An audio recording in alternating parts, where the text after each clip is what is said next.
I think I'm live. Am I live? Am I live? What's up, guys? I'm sorry. I'm a bit late. CP time today. Just wait. There's probably like a delay. Just gonna go and check to see. Let me know if you guys could hear me or see me. What's up, guys? Can you guys see me? Yes. Hey, the Maven. Hey, Jeffrey. Hey, Gorgeously Gabble. Hey, Andre. I see Andre. I see Jeffrey. I see the Maven. I see Gorgeously Gabble. That's a great name. Okay, cool. Hey, Patrick. What's going on?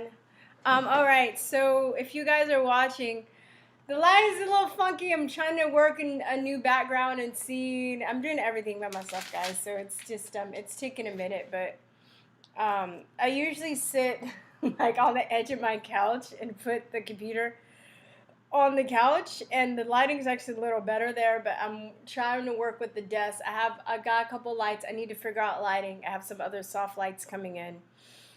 So please, who is the other girl? Oh no, is it an echo? Who is the other girl I do hear?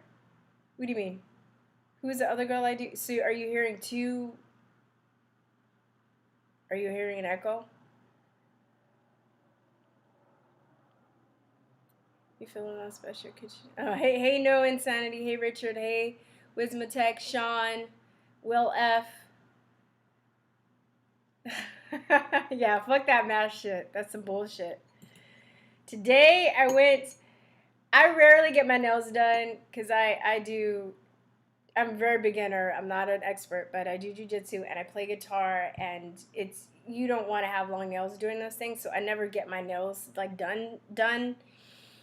And I went today. I was gonna treat myself because my cuticles are all like crusty. Well, not crusty, but they needed some work. They need some cutting, and they were like, "Oh, you have to wear a mask." I was like, "Yeah, I'm not doing that shit." So I just walked out. And there was this lady who was really nice, and she comes out. She's like, "Oh, I have a mask in the car if you want one." I was like, "No, I'm not doing that shit because that's some bullshit." And she's like, "Yeah." I was like, "Well, why are you wearing a fucking mask?" I didn't say that, but it's just like, I think there are people that know that this is bullshit, and then they like, but they're afraid to like be the one that says something so they don't look weird, And that's starting to get on my nerves too, because those are the people that are gonna fucking pull us down, the ones that are fucking cowards. I saw the best meme the other day. It says like those who don't believe conspiracy are idiots, right? Those who don't believe that conspiracy exists are idiots, and those who know that it exists and that are afraid to say something are cowards. So I was like, yup. All right, so it's almost 10 after, so there's quite a few people in here, and I know other people are going to be coming on soon. And I wanted to give you guys some updates on my channel. So what's been going on? Hold on. So these conspiracy realist shirts, I don't know if you can see. There's a delay on my side, so I have to like wait to see if you guys but you guys can see the conspiracy realist t-shirts. They're on the website right now for sale. Thank you for the people that already bought them. I shipped them out yesterday, so hopefully you should be getting them about Monday, maybe Tuesday. So we have the Conspiracy Realist t-shirt, and I'm gonna do a formal like push for them, hopefully sometime next week, if not the week after, because I have a whole story that goes with this. I'm actually reviving these shirts. I made this 10 years ago. And then, so I'm doing things because my channel, by the way, has been completely demonetized. I would put a video up, and before I can even put it up, they'd be like, limited, right? And then, of course, they're taking my subscribers away.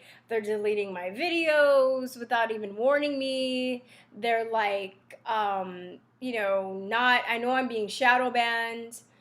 And I'm like, I'm not really complaining. Well, I am, but I mean, I'm letting you guys know this is going on because I'm trying to really make this full time. I'm doing other things to make money besides depending on YouTube. Not that I ever really did anyway, because I never made enough to live off of anyway. That's why I'm always working, and that's why I can't do stuff. So if I did, the last deposit I got was $200, and that was like over the course of 2 months. So I'm like, all right, I'm gonna start selling stuff. I'm gonna start doing things. So before I take any callers, I'm just kind of give you guys an update of what's going on. So sorry, I make this fast because I know this is boring. I know you guys want to like call in and stuff. Tomorrow, I have a list. Tomorrow is Expose Bill Gates Day. I don't know if you guys know. So share the shit out of like, stuff on Instagram, hashtag Expose Bill Gates. To show all the evil things that he's done. He's done a lot. So that's tomorrow on Saturday. I wish it wasn't on a Saturday. I think James Corbett of the Corbett Report started it. So, if you guys are interested in that, I would suggest that you guys expose Bill Gates. Tell about the demonetized channel. I'm also looking for subscribers on Subscribestar. I have a few on Patreon, which I'm still going to keep Patreon. Thank you so much. I appreciate the people that are patronizing me on Patreon. But I heard that Patreon did some shady shit, so I'm really trying to give my business to Subscribestar instead. So all the links are in the description to Subscribestar, to Patreon. Please subscribe to my backup channel because, a lot of people are getting censored. And I have a backup YouTube channel. I also have a BitChute channel. We're actually on Minds and Steemit. I'm not really active on those just yet, but the two right now that I'm really pushing towards is we're on MeWe too, but I can't find my login information.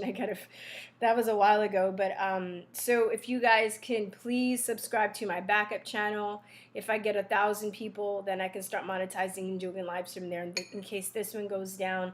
But my main goal is really to just move people away from YouTube, because they're not, they're just being so like tyrannical. It's not even funny. Also, please sign up for the email list if you go to truthertalk.com. Let me see if I can, www.truthertalk.com, which I'm going to pull up in a minute. Hold on. Let me do another tab. Hold on. I'm not fast at this yet, but here. Screen share. Okay, make this visible. If you go to www.truthertalk.com, and then we have a little pop-up, you can sign up for our email list because I'm really trying to, YouTube is a great place because everybody is on there. I don't know if you can see this. I don't know if you can. Damn it. Maybe is this one? I don't know. All right. Anyway. I don't know what's going on. Okay. I thought it was here. All right, you got to work on this latency stuff. Please forgive me, guys. I'm working. I'll get there. It's a process. It's a process. Okay. So if you go to truthertalk.com and sign up, and just your name and your email, that's all. We won't spam you. My best friend, who's a co-founder, we're thinking about doing a newsletter in the future, but we hate spam just as much as you do, so we're not going to bombard you with a bunch of BS. And D Live, we're on. That's through Steemit, Jeffrey. We're on there. It's just, I don't know if some of you guys do YouTube or whatever. It takes a lot of energy and time to really be active on all the platforms at once. So I'm just trying to do a little at a time, as much as because I do interviews, I do rants, I want to start writing articles, I want to do more mini movies. I have a lot of stuff that I want to do. So and then having, you know, I don't maybe if I had extra money and enough money to hire somebody just to do social media, that would be great. But right now I'm doing everything myself. So um, what else? Oh, so also not just the shirts, we have these bumper stickers. Um, all lives matter. Men and women have equal rights. Voracious science is real science. There's a difference between legal and illegal immigrants. Where there is love, there is life, and freedom is everything. And a a direct like result of those horrible fucking yard signs that people have that say Black Lives Matter, women's rights are humans' rights. No human is illegal. Science is real. And I don't know, love is love. And what was the last one? It's like kindness is everything. Even though those are the most unkind people usually I've ever fucking met in my life. But, you know, we have this. I'm thinking about making a t-shirt. I don't know if the t-shirt would look like this. But right now I want to push the Conspiracy Realist t-shirts because first, before I get into any other t-shirts, but I have you know, that. I've also made these informational zines for people that are either kids, I would say maybe 14 and above, or people that are just want to understand and get like a ground foundation of vaccines. And if you go, it says in the books, I use some of Mike Adams' art, but it says he said if you credit it to him, it's cool. But basically it's like a little informational magazine on vaccines and stuff.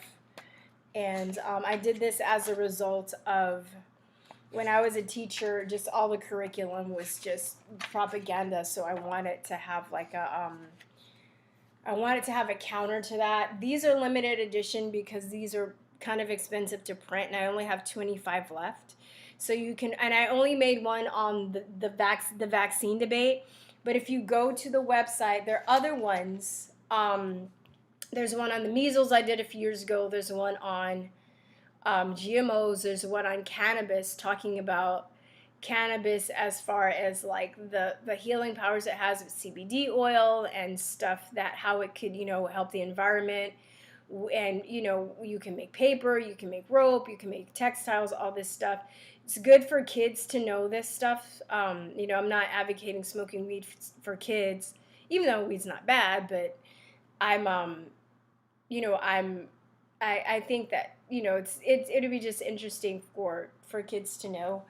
And everything I've designed, I did the t-shirt design myself, I did the bumper stickers myself, I did all the zines, I did the artwork for not in the books, but I did the covers for the zines, I did I wrote the lesson plans and everything myself. And then, except, if you go to the website, my best friend Narciso, we're also selling these things, this artwork.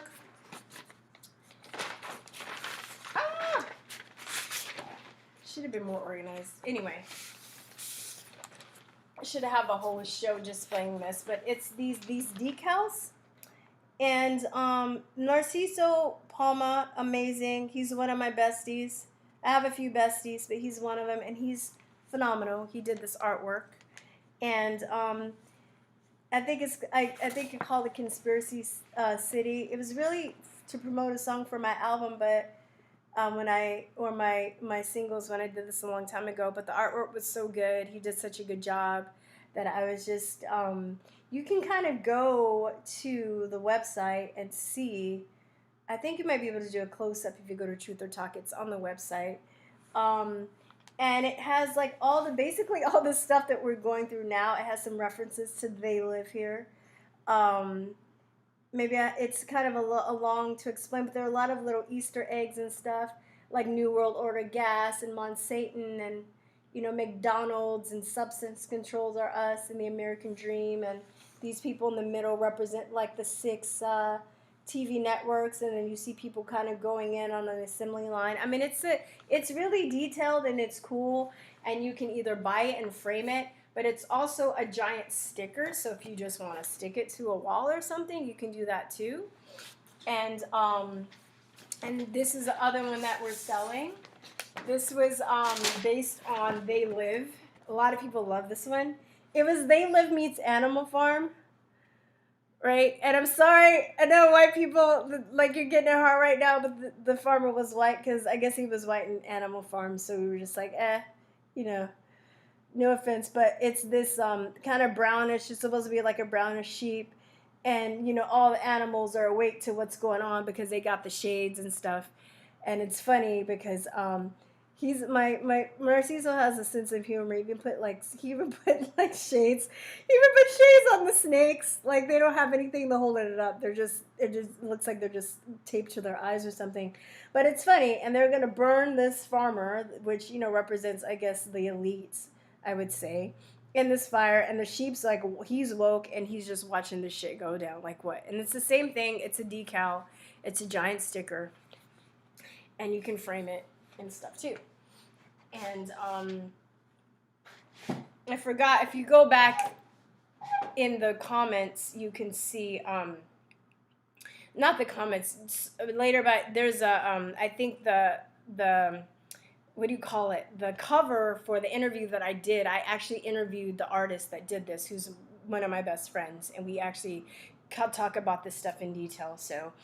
And then I just have an awesome interview that I did. It went up today, Benny Wells of Joy Camp. Please check that out. I think you guys will like it.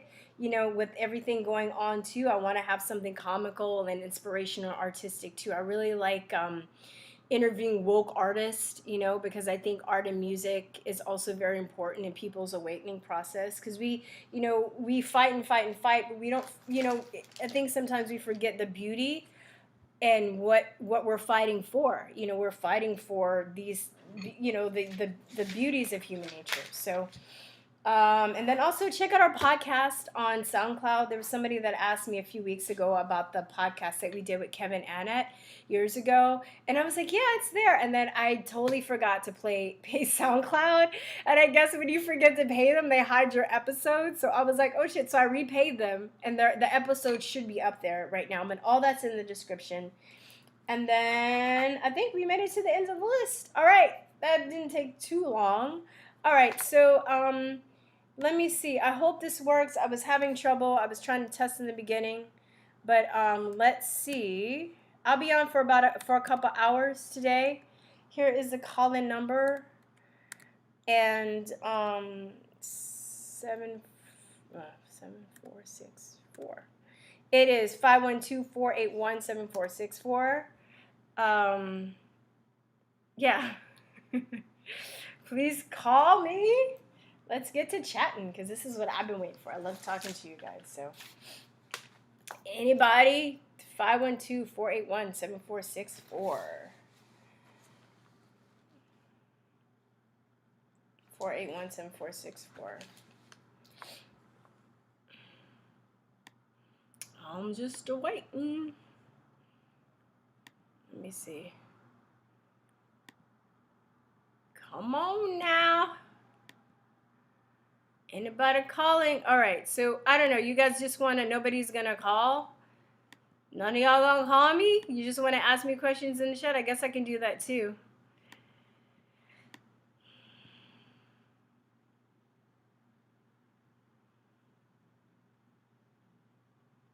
Oh my God, wait, I'm going back and reading.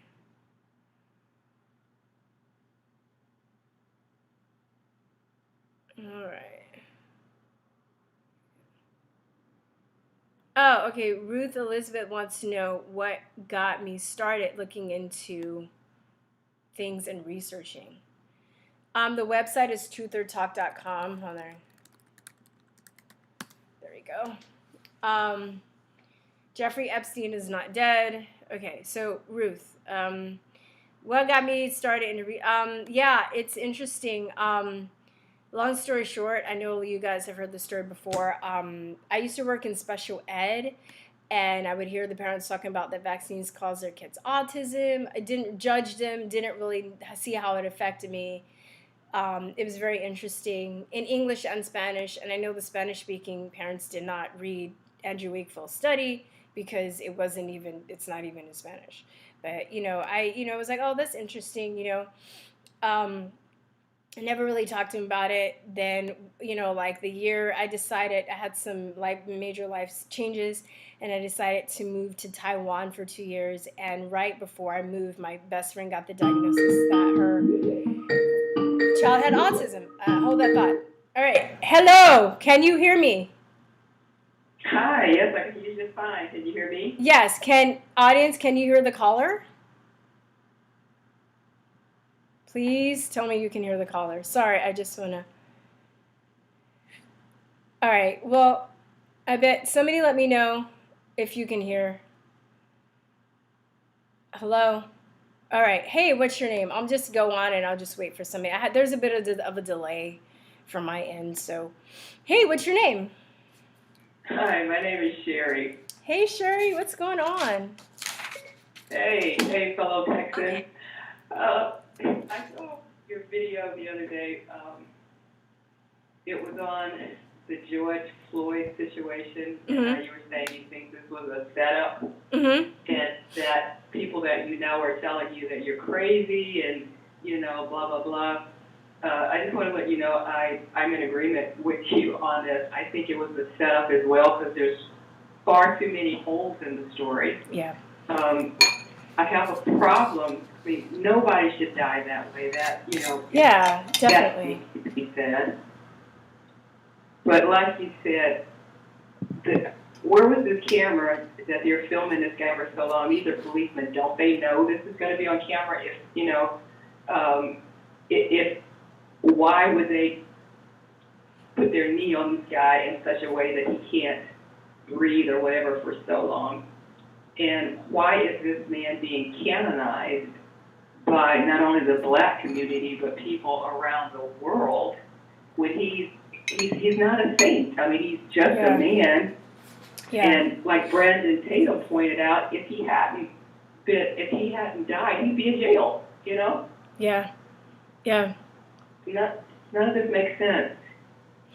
Yeah, and I think that I was prepared, which is fine. Like, I thought you were going to be like, because I got a letter or an email from a guy that was really mad at me and was like, I'm a race trader for saying that. And I just think that, like, there's this whole thing about also, it's kind of like, to me, it's trauma-based mind control. Yeah. I don't know if you've ever researched that, if you know about that. I hope I'm not, like, going over your head, but when you kill somebody or set up something in front of people, most people are human beings and they look at that and they have remorse because they're not evil and they would never think that because they don't think that way, they would never think that somebody would actually set something up like that. So it's like you see this and it kind of triggers your own memories about maybe you had somebody that was killed by the police or maybe you were abused. Most people have been abused or have had some traumatic incident happen to them. So to see this on tape, it really triggers people. And it's really hard because they know this too. The elite know this because they know that people are going to start thinking with their emotions and they're not going to like analyze stuff. Just even like within 9/11, a lot of people really didn't start waking up until years later. And the internet wasn't as prevalent as it is now, but so many people were traumatized, including me. Like at the time, I believed the official story. But then once you kind of get out of that and you're like not freaked out and you're like, you get a clear mind, you're like, oh, wait a minute, this doesn't make sense and that doesn't make sense. And wait a minute, we went to war with this and you know what I mean? Then people start to think, Mm-hmm. Go on. I get what you're saying. I've kind of never been a person that just takes everything at face value. I used to be a very trusting person. I'm not sure what happened to that. But it's not that I'm not trusting. I just feel like there are so many things between the lines. It's like when you have a conversation with somebody, but there's some sort of subtext going on. Mm-hmm, There's usually something between the lines. And another thing about what people downplay what they consider conspiracy theories. Have you ever thought about the number of TV shows and movies, books that all deal with subterfuge and things that are going on behind the scenes and elites or government agencies or whatever that hash out these plots, and then they'll go, oh, we'll call it a natural disaster. Oh, we'll call it an act of God. Just something that they know the people. So why don't they believe that this could happen in real life? These ideas come from somewhere. Yeah, definitely. I know. I think, when I was bringing up the podcast, but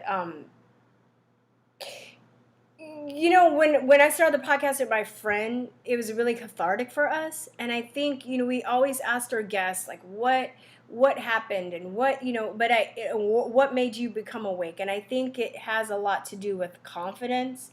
Having a situation where you had to question things. And it's like a lot of people don't want to admit that they've been bamboozled, on top of being traumatized, already, then they have to admit that they were bamboozled. And a lot of people don't want to think of themselves as being stupid, even though I don't look at them as being stupid. But does that make sense? Like, a lot of people. Yeah. I saw this, I should, my friend put it up on her channel. It was somebody else's video, but maybe I'll talk maybe more about it. I can do a video talking about that, and then I can link to that video. But there was a lady that was just talking about like why some people aren't awakening, and that was part of it. And I don't think she mentioned this in the video, but I think part of it is also confidence. Like I was saying about the mask, I've been, when I went to the nail place today, a lot of people are I think a lot of people think that this is BS, but they don't want to say anything because they don't want to be the only ones. And that's another way to mass control people, is to get other people to police them. So that's why I've been trying to be as vocal as I can about this, just to know that, let people know that they're not alone in their thinking, and they're not stupid, or they're not bad people for questioning these people that are constantly lying to us and deceiving us. And there's so much evidence out there to show that they are. Why are we still believing these people? Are we even giving them any credibility? It's the same thing with, that's going on with the COVID situation. Yeah. And in some ways they're tied together. Why are these people that are so adamant that you can't be outside, that you can't be any closer than 6 feet, why are they kneeling, in solidarity, instead of saying, hey, whoa, what are you doing? You're too close together. You're not. Yeah, exactly. Yeah, no. None of that happened during these protests, Yeah, and did you see, like, the health experts put out something saying that, like, that they support the protests, but then not to get it confused with the people protesting the lockdowns? I was like, are you kidding? They just told you it was a hoax. They just told you, like, just then, like, right then. So, but there's still people that are wearing masks, and I'm just like, my friend, I have a friend that called me the other day. He was getting mad. He's like, I just want to start, like, going up to people that are wearing masks and start yelling at them, being like, take that shit off your face. Like, I do too. I really do. But I know I can't do that, but I've been waiting for somebody to tell me, like, come up to me and tell, be like, you're totally irresponsible. I would, like, wish somebody would say that to me. I'm waiting for them. I'm waiting for them to start that, Well, I had a really interesting experience in a store, and it's actually a positive experience. This was way back when Judge Hidalgo first gave the mask order in Harris County. And so I went to Sprouts, and a friend of mine had given me a mask, and I said, I'm not wearing this stupid thing, I didn't tell her that, but, I just thanked her for the mask, whatever, because she really doesn't believe in it either. But I'm in this store, and because I was trying to be, obedient to the law, and so I said, okay, I'll wear the stupid mask. I put the mask on, went in, and I noticed not everybody in there is wearing a mask, and I'm like, hey, that's awesome, And so there was this one couple in there, and happened to be a black couple, and they're not wearing a mask, and the woman had this awesome hair, and she had this amazing yellow hat on, and I said, that is too cute. And I went up and I said, hey, I love your hat, and your hair is beautiful. And so I said, do you mind if I ask you a question? And she said, she kind of looked a little hesitant, you know, and I said, why did you choose to not wear a mask, you know? And she said, well, it's because, you know, we have something called constitutional rights. You're like, yeah. And you think this is a big old scam? And she said, yeah. And I said, oh, okay, well, yeah, I'm agreeing with you. I agree with you, you know.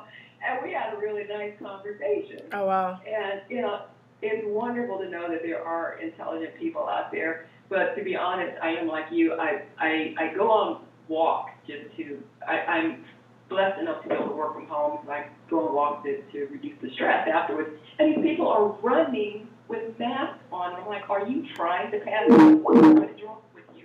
Yeah. Yeah, totally. Yeah. Yeah. Are you familiar with Dr. Chute? Yeah, I actually met her. I actually met her in 2016. Really? Yeah. Hold on one second. I'm probably going to give you 5 more minutes because I forgot I wanted to time people. Give each person about 10 minutes or so, if that's okay.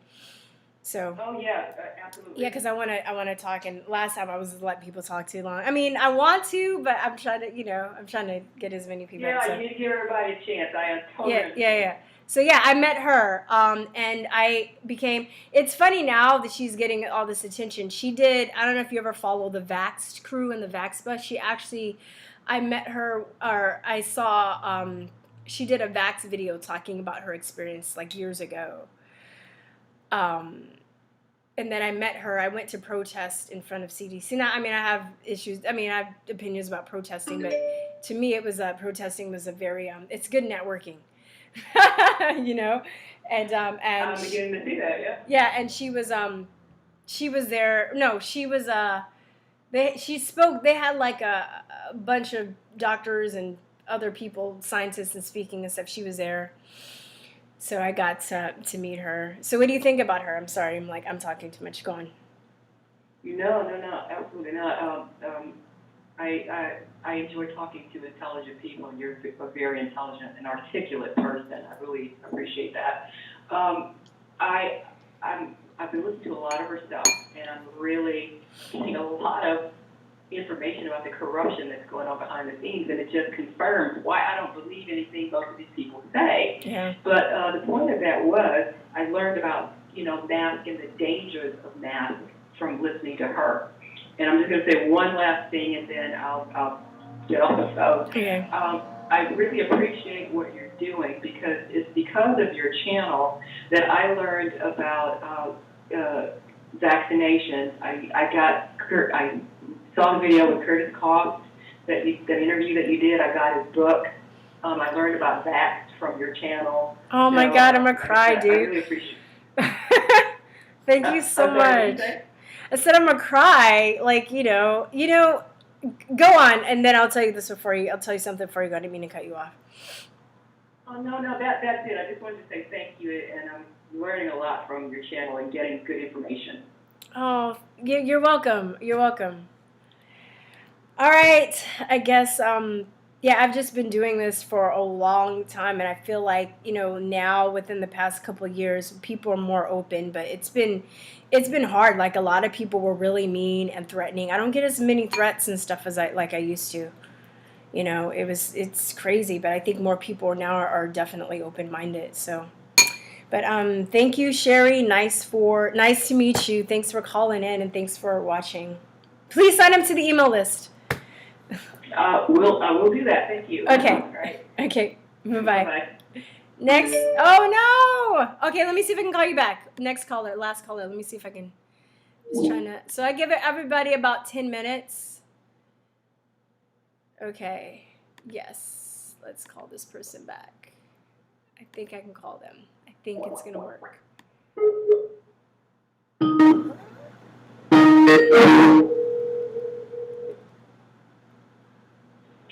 Hello? Hey. Oh, that was you. Was that Sherry? Yes. I'm sorry. I was trying to get the last person that called, but I guess that was not you. Okay. I would call. Okay, next person. Oh, okay. Maybe this is the other person. Okay. Hello? Hello? Hey, Chute, there's LeJean. Hey, what's up? I Okay, called you. I Tin. called you the all the time. Who is this? Is this LeJean? LeJuan? Yeah, LeJean, they won your first LeJean, sorry. doing the phones. LeJean, all right. Yeah. It's not. I'm trying to give people like 10 minutes this time. I'm trying to be better with time. So you got till 9:50. Huh? Well, I have no idea what you're talking about tonight, but I'm pretty much sure it's pretty much something I like. This is again anything less than, so I'm cool with that. So I'm gonna try to keep it brief and everything. I don't know such kids, but I'm just throw something out there and just get off the phone. You see how these fools are pandering to black people? Yeah, man, it's crazy. It's crazy. I mean, you literally got Nancy Pelosi and all these numbskulls getting on their knees saying, black people, we know we've lost your vote to Trump, but please, we're going to start rioting so you like us again. You morons. And did you see that PSA from the celebrities the other day? No, man, I just... For my whiteness. What? No, what? I didn't know. I didn't see that. You know, I just... Are you serious? I tried it about this morning, right? It's getting panned. It's like getting panned all over. Like, even people on the left say, you guys are stupid. You got people like Julianne Moore, who I used to respect. Oh, no. Are you serious? You had a couple major actors who, I mean, I love Julianne Moore. Actors doing this shit. Sorry. We take responsibility for our whiteness, and I will never, if I hear someone tell a racist joke, I will tell them, stop that. You know, it's like, everybody tells racist jokes. What do you tell? Racist jokes are the best jokes. Because they're racist. You're not supposed to. Oh, I love Julianne Moore. Oh, man. Saying, hey, with all this shaming, white shaming, your videos are diverse enough, but there's only white people in there talking about how ashamed they are. How come there's no people of color? Ricky Gervais is a king. I love how he clowns these lefties and these celebrities every time they try to pander. Wait, who? And talk down to their fans. Who? Ricky Gervais. Oh, he's the best. Yes. I don't think he eats the baby's blood. I feel like every time I see these celebrities, like when they're coming out and they're just like on cue, like coming out, I'm like, they ate the baby. You know what I mean? Like something like, what is up with this? Because for the longest time, I feel like that was the last like trip down the rabbit hole, was the whole Satanism and the child trafficking stuff. Because I was like, come on, that's too much, you know. But I mean, how many Hollywood pictures have they, you know, when people are covering their eyes and there's, you know, you look at all these award ceremonies and they have, you know, like the devil horns and it's all like, I'm like, come on, it's too much. It's too much of a coincidence. He killed him on his own. We especially was talking about the Epstein. Yeah, that was great. I know he's your friend, but shut up. Yeah, he's like, I know he's your friend, but I didn't. Because you know most people in the audience have been, Tom Hanks included, sorry to say it, Tom Hanks included, you all been at Pedophile Island, you all been there touching these kids, Kevin Spacey, Chris Tucker from Friday, Chris Tucker too, you all been at Pedophile Island doing these little things, and now that you guys know what you want to be, that's just immoral. But knowing you were getting your, you know, white doing little kids on the island too, so stop with these moral judgments you put on people. Well, you know what? But those are the people, even in real life, right? Those are the people, the ones that are always like judging people. There are the ones that are trying to hide something. That's just a given. Just in my life experience, the ones that are always, you know. But I thought Chris Tucker. I thought he kind of like became a Christian and stuff. Oh, you mean after you mean the time after when the Boondocks was out? I remember Anthony was up like an elephant. I remember when the Boondocks first came out, and he had a problem with the show cuts too much. This and that. And people were like, well, Chris Tucker, did you make your career off of cussing? Where are you trying to tell Happy Burger that he can't put cussing in his cartoon? You really got there, Chris Tucker. And the reason I married Chris Tucker is because when Kevin Spacey was in the news for a little bit, it was revealed that one of these victims said, Chris Tucker, it was me, Chris Tucker, and Kevin Spacey. No, it was like one of these females that worked on the plane. And Chris Tucker and Kevin Spacey went on an island somewhere and went shopping or something together. Yeah, Chris Tucker, he's involved in that little. And you see your boy Ice Cube, speaking to Chris Tucker, put the Illuminati out there. Ice Cube is wised up. Dang. Wait, Ice Cube is what? Ice Cube is he's putting things out there. Like he's like, be honest, I think he's a Trump supporter, but he don't say it out loud because he knows most of his audience is ghetto. And who don't have the common sense to know what's on there. Yeah. So he puts little numbers there, like when he's talking to Illuminati, so people got mad and said, "What are you talking about, the Q?" And then he started saying something about Black Lives Matter, which I want to talk about that before I go. Black Lives Matter.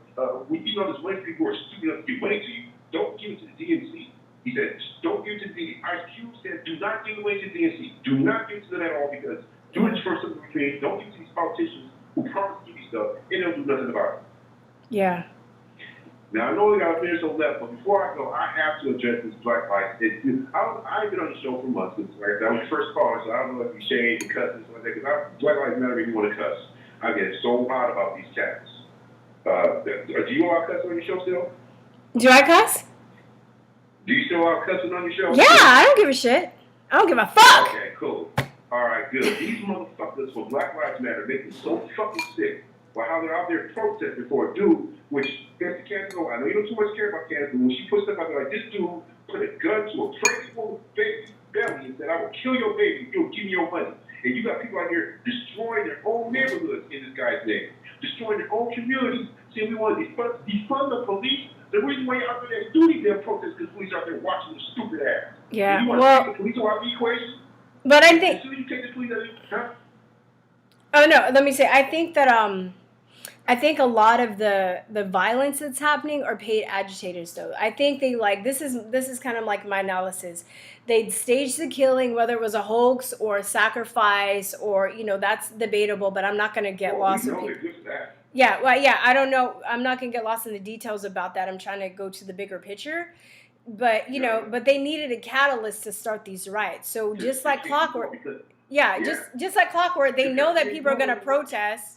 But then they're peaceful protesters, right, that are going out there. But then they send in the agitators, and they know that they're going to get mixed in with the peaceful protesters, and that's a way to,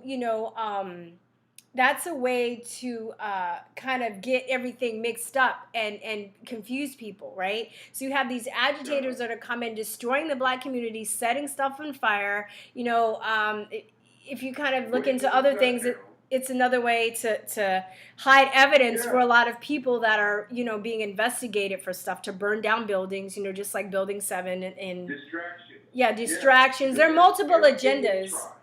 Yeah, there are multiple agendas. So far has not worked. Well, Trump's racist. Eventually, Black people realize, oh, wait a minute, he's been giving $1 billion to Black colleges, something Obama didn't do? Didn't know that. Trump's a real racist. Wait a minute. He let Blacks and Browns out of prison, something else Obama didn't do? Kind of saw that during the Super Bowl. All you see, they throw at this dude, and he keeps showing like, look, Black people, I'm not going to kiss your ass, but at the same time, I'm not going to hurt you either. All right? I'm trying to help you out here. Oh, he's the worst thing since white bread. He's that racist too. I mean, these nuts just make me sick with all this stupidity.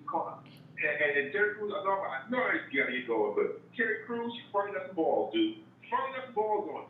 Because I'm glad how he said, all you Blacks out here complain about white supremacy. He basically said, by doing what you're doing, you're starting Black supremacy. Yeah, exactly. Terry Crews. Yeah. Take it back, Terry Crews, because you're a punk anyway. You're supposed to be on our knees. Yeah. Terry Crews, keep them ball and don't apologize for being a man and being honest about this shit. And you'll lose your job, though. You get that. You'll lose your job, but at least you'll keep your dignity, bro. Yeah, no, it's true. It's like, man, it makes me sad. And, I think I might do a video on this, just talking about, the kid, they're having their kids apologize for their white, privilege and shit. That's some bullshit. You're messing up the kid's self-esteem. That's ridiculous. You're gonna, so bad about themselves? Yeah, these kids, these white kids and stuff too, then when they get older, they're gonna fucking hate Black people. You know what I mean? It's like, you're not, Yeah, you're creating racism. Yeah. And look, and another backlash to this, where Blacks, because up here, now the cops, the ones who are in jobs, some are saying, well, we refuse to go to Black communities. Why? Because some of them are sending up calls to send us up so they can shoot us and kill us. So guess what, you Black ignorant motherfuckers? You done made the cops have a reason to say, well, we don't go to Black communities because sometimes the calls are fake and they just want to shoot at us. So guess what? All the people who are in your neighborhoods who are law-abiding citizens are going to be suffering because the cops don't want to come up there and help you. Don't ask no more. Oh, let me tell you this before you go. Check this out. So my best friend's father's a private investigator, and he would have to investigate a lot of like these gang murders sometimes. Go in and investigate some of the stuff, and he would talk to a lot of people in like the Black communities. and they would tell them stuff off record. But then when it would come for them to be subpoenaed, they'd be like, no, we're not going. They were terrified. They're terrified by black people in their own neighborhood. You know, just people trying to live their lives. She was like, I know people that will love for the military to come in and take out the gangs and stuff. You know? Yeah. Oh, you know your boys on that. I know I keep kidding with something. One more thing, that outfit person over in Chicago who had the nerve to cuss her alderman out when he was like bringing up points like, look, check this out, girl. The way you run the city is horrible. What are you gonna do? Because you pretty much promoting these riots. No, it's protesting. No, it's riots, bitch. Let's keep it 100. These are riots, and you're promoting them, and you're not doing it to stop them. What's going to happen when they run out of burn the city and they start coming into the community and start killing people in their houses? Yeah. Oh, yeah, bullshit. Fuck you. And then that same night, you had a record people in Chicago killed. As he said it was going to happen, because we don't know what's going to happen tonight, but I pray to God it's been 18 people killed one night in Chicago. And all you got to do is say, oh, they're recording my phone call. Yeah, because you're a horrible man. Don't care if you're a lesbian. Don't care if you're black. You're a horrible man, period. Yeah. I'll let you go. Yeah. People want to holler at you because you're gorgeous, baby. I love you. I love you too, man. Okay, thank you. I'm trying to get you on your line, all right? Okay, cool. Thank you. No problem. Thank you, Chute. Okay, 512-481-7464. 7464. 512-481-7464. What's going on in the chat? Email list, please subscribe to the backup channel, the email list. It should be in the description. I put everything in the description. Email list, the call-in number. Yeah, I put the call-in number. So everything's in the description if you want to, hey, what's up? Who is this? Hey, B, it's Michelle. Hey, girl, what's up? Hey, I'm the one who wrote the soap opera books that I sent you a few months ago, so you know who I am. Oh my God, Michelle Sharon. Oh my God, there's so much. I have not had time. Am I saying it right? Okay. Sharon. I watch your videos all the time. Now, how do I say your last name? Sharon? Yeah, Sharon. Yeah. Okay. Spanish. Okay, cool. Yeah. Yeah, so I'm from Philadelphia and Pennsylvania. Like, we have a horrible dictator governor.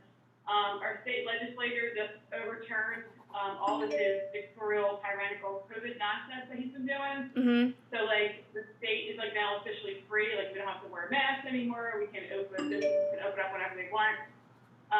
Of course, the governor is like, oh, no, everything's still in effect, but he can't veto the resolution. He can take it to, like, the state Supreme Court, but he can't veto it. But it'll be a while before, like, people really find out this information and start, like, just acting free again. Yeah. But I've been, like, not wearing a mask. I refuse to wear a mask anywhere. And I talk about it all the time on Facebook and everything, and I try to get people to wake up, and I tell them they're beauty is cheap, and they would be the perfect Germans in the 1930s if they lived in Germany back in the 1930s. No, it's funny. Oh yeah, I'm giving people 10 minutes. I'm writing down like the time you called in, so I know when to stop. That's what I'm doing. So I'm sorry I wasn't like looking or whatever. But you know, I was talking to a friend the other day. Isn't it interesting how we see all of these movies, right? There's a movie that comes out just about every year to remind us of how horrible the Holocaust or World War II is. But yet we never really, there are no movies showing us how it got to that point. It's, you know what I mean? Like what happened before, like how a society transforms into that. If you were to ask any person, they would probably say, "Oh, I would not follow Hitler. I would not obey him." Yeah, you would, because if you're wearing a mask and you're going along with all this bullshit, you would have, because it's just a different excuse, but it's the same end result, is to have everybody comply and be controlled by the government. Exactly. So yeah, I started back at my one job. I worked in the spa industry. I do facials for a living. I also do colonics. Ooh, cool. And, colonics are the bomb. They're so good for you. Yeah, so my colonic job opened back up a couple weeks ago because they were like a medi spa, so we were allowed to open up a little bit earlier. Okay. And my boss was like, you have to wear a face mask and a face shield, like at all times. And I was like, I'm not wearing all this in my face. Like, I'll quit. I was like, I don't care. I'm not going to wear it. So, we're supposed to wear it, but I've been kind of getting away with not doing it. I just haven't been doing it. Like, I just bring my clients in the room, and I I said to him, like, do you mind if I not wear the mask? And they're like, oh, no one cares. Like, no one wants to wear the damn mask. Yeah, yeah. Like, There's, you know what? There's some people. I don't know. It's because I live in Austin, but I feel like there are people that are like getting off on it.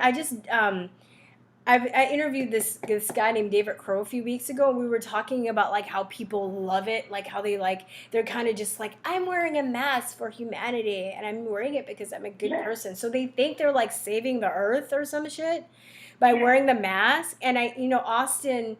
That it's like that's the only bad thing about Austin is there are a lot of people here with this really leftist mentality that they think that they're just kind of like doing a good service by wearing the mask, which is retarded. But I don't know, but I think a lot of people don't want to wear it too, like you said, because it's like who wants to wear a mask?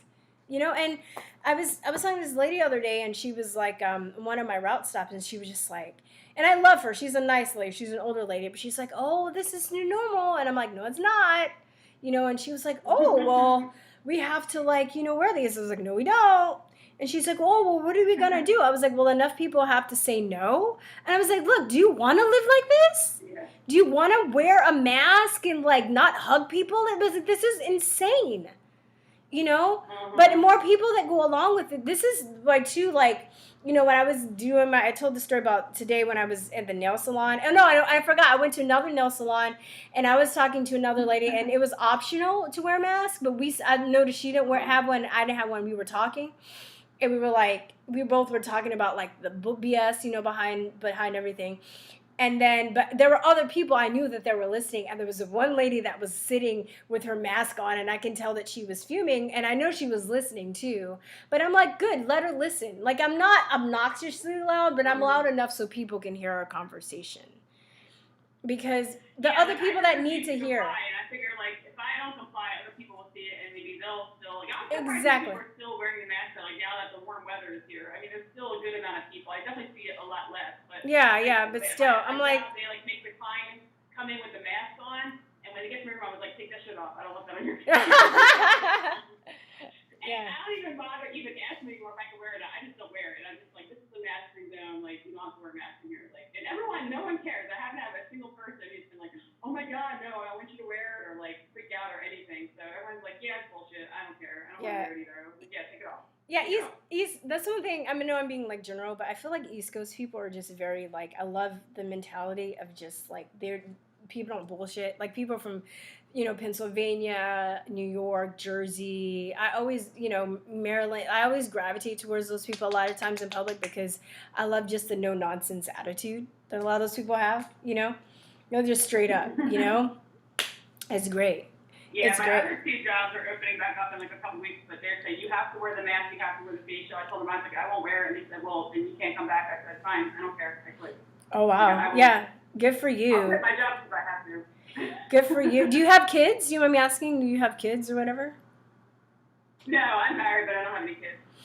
I'm kind of glad right now that I don't have any kids. Yeah, I'm a little bit older than I look, and I was talking to her. I was like, the time is getting narrow, and I love children. I like to have children, but I don't. I take bringing children into the world very seriously. I've never been that person that's like, I gotta have kids by this age and get married by this age and blah blah blah. And one of my friends, she would die for her children. She was just like, but you know what? Right now, I would really consider bringing children to the world, with all the stuff that's going on, because it's hard. It's hard, Yeah. Being a parent's hard. I mean, kudos to people that are parents. It's probably one of the most hardest, but also one of the most rewarding things you'll probably ever do is being a parent, But yeah, right now, so it's easy, but I know that too. I take that as a way to speak out because I don't have children and I don't have a family to support. So in ways I feel a lot freer to kind of, just to go out there and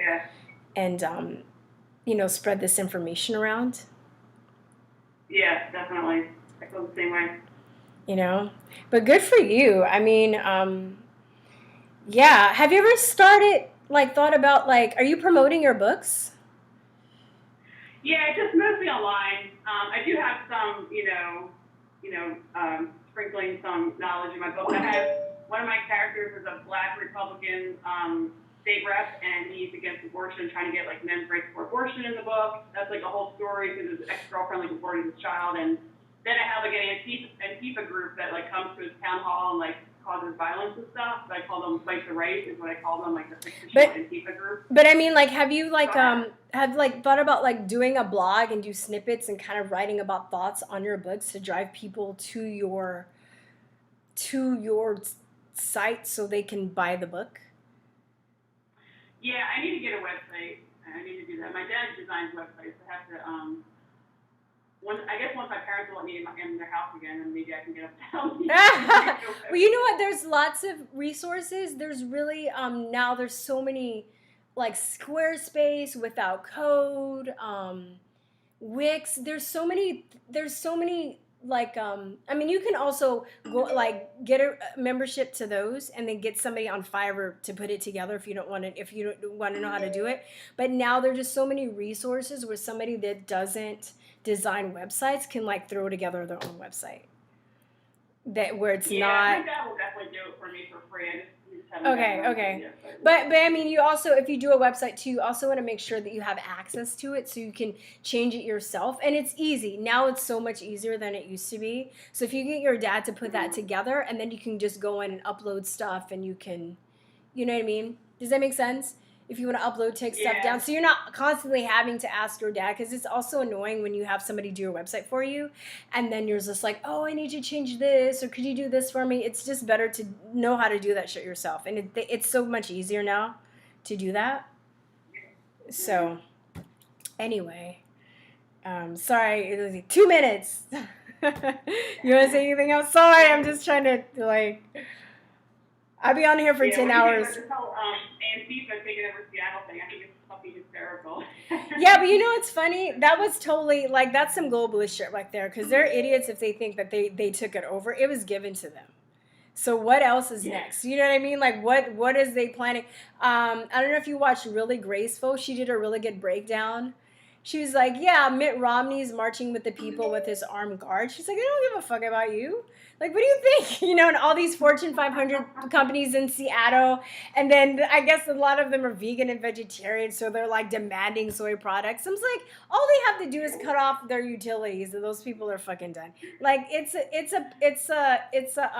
a trap. And, you know, I don't know what's coming next, but that's definitely. Why are they like kowtowing to them? There's no way they could be afraid of those people. Yeah, totally. 21-year-olds. Yeah, and they're so naive. Those poor kids, they're so naive. They're being used, you know. They're being used, and it's, you know, it's also making them, it's kind of setting a trap for them, because people, you know, they can just easily be, you know, detained eventually because they're all right there. It's like kind of getting them to be in one spot, but I don't know.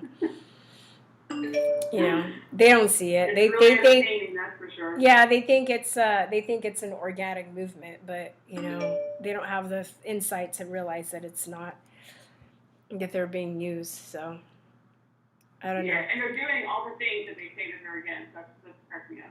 Oh, right, the hypocrisy is just like. Anyway, thanks for calling, Michelle.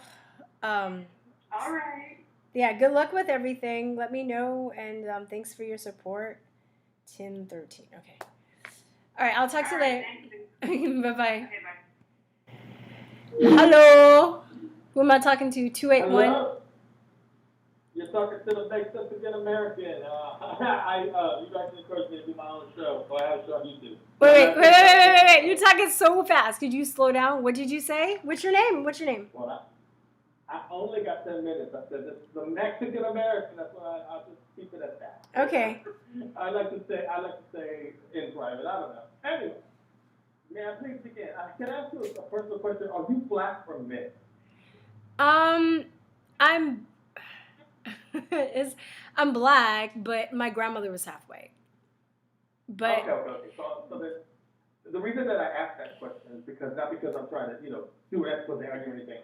It's because I just think that Black Lives Matter. Here's what happened.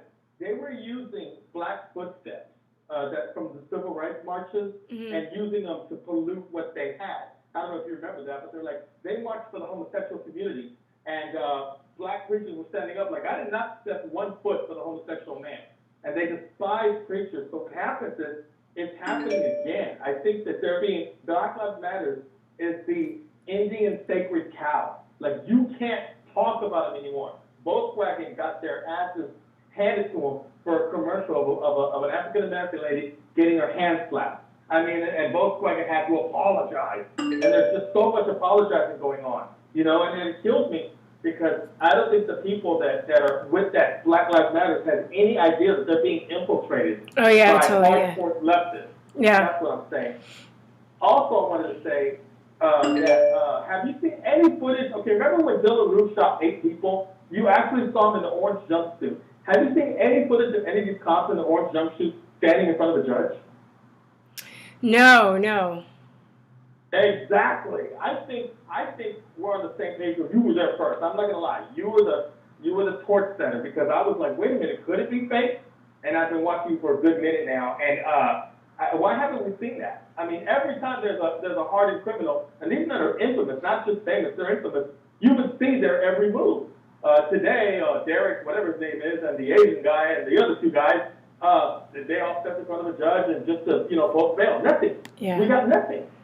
And somebody also said that George Floyd's casket was closed. Did you see it open or no? I saw one. I didn't watch the whole ceremony, but one ceremony because there was like a few, right? There was one ceremony where it was closed, and then the other one, it was an open casket, but you couldn't really see it because it had people go up to it. And my friend, who was she sent me a video that shows the casket open for a glimpse, and you can see that he's a light-skinned dude.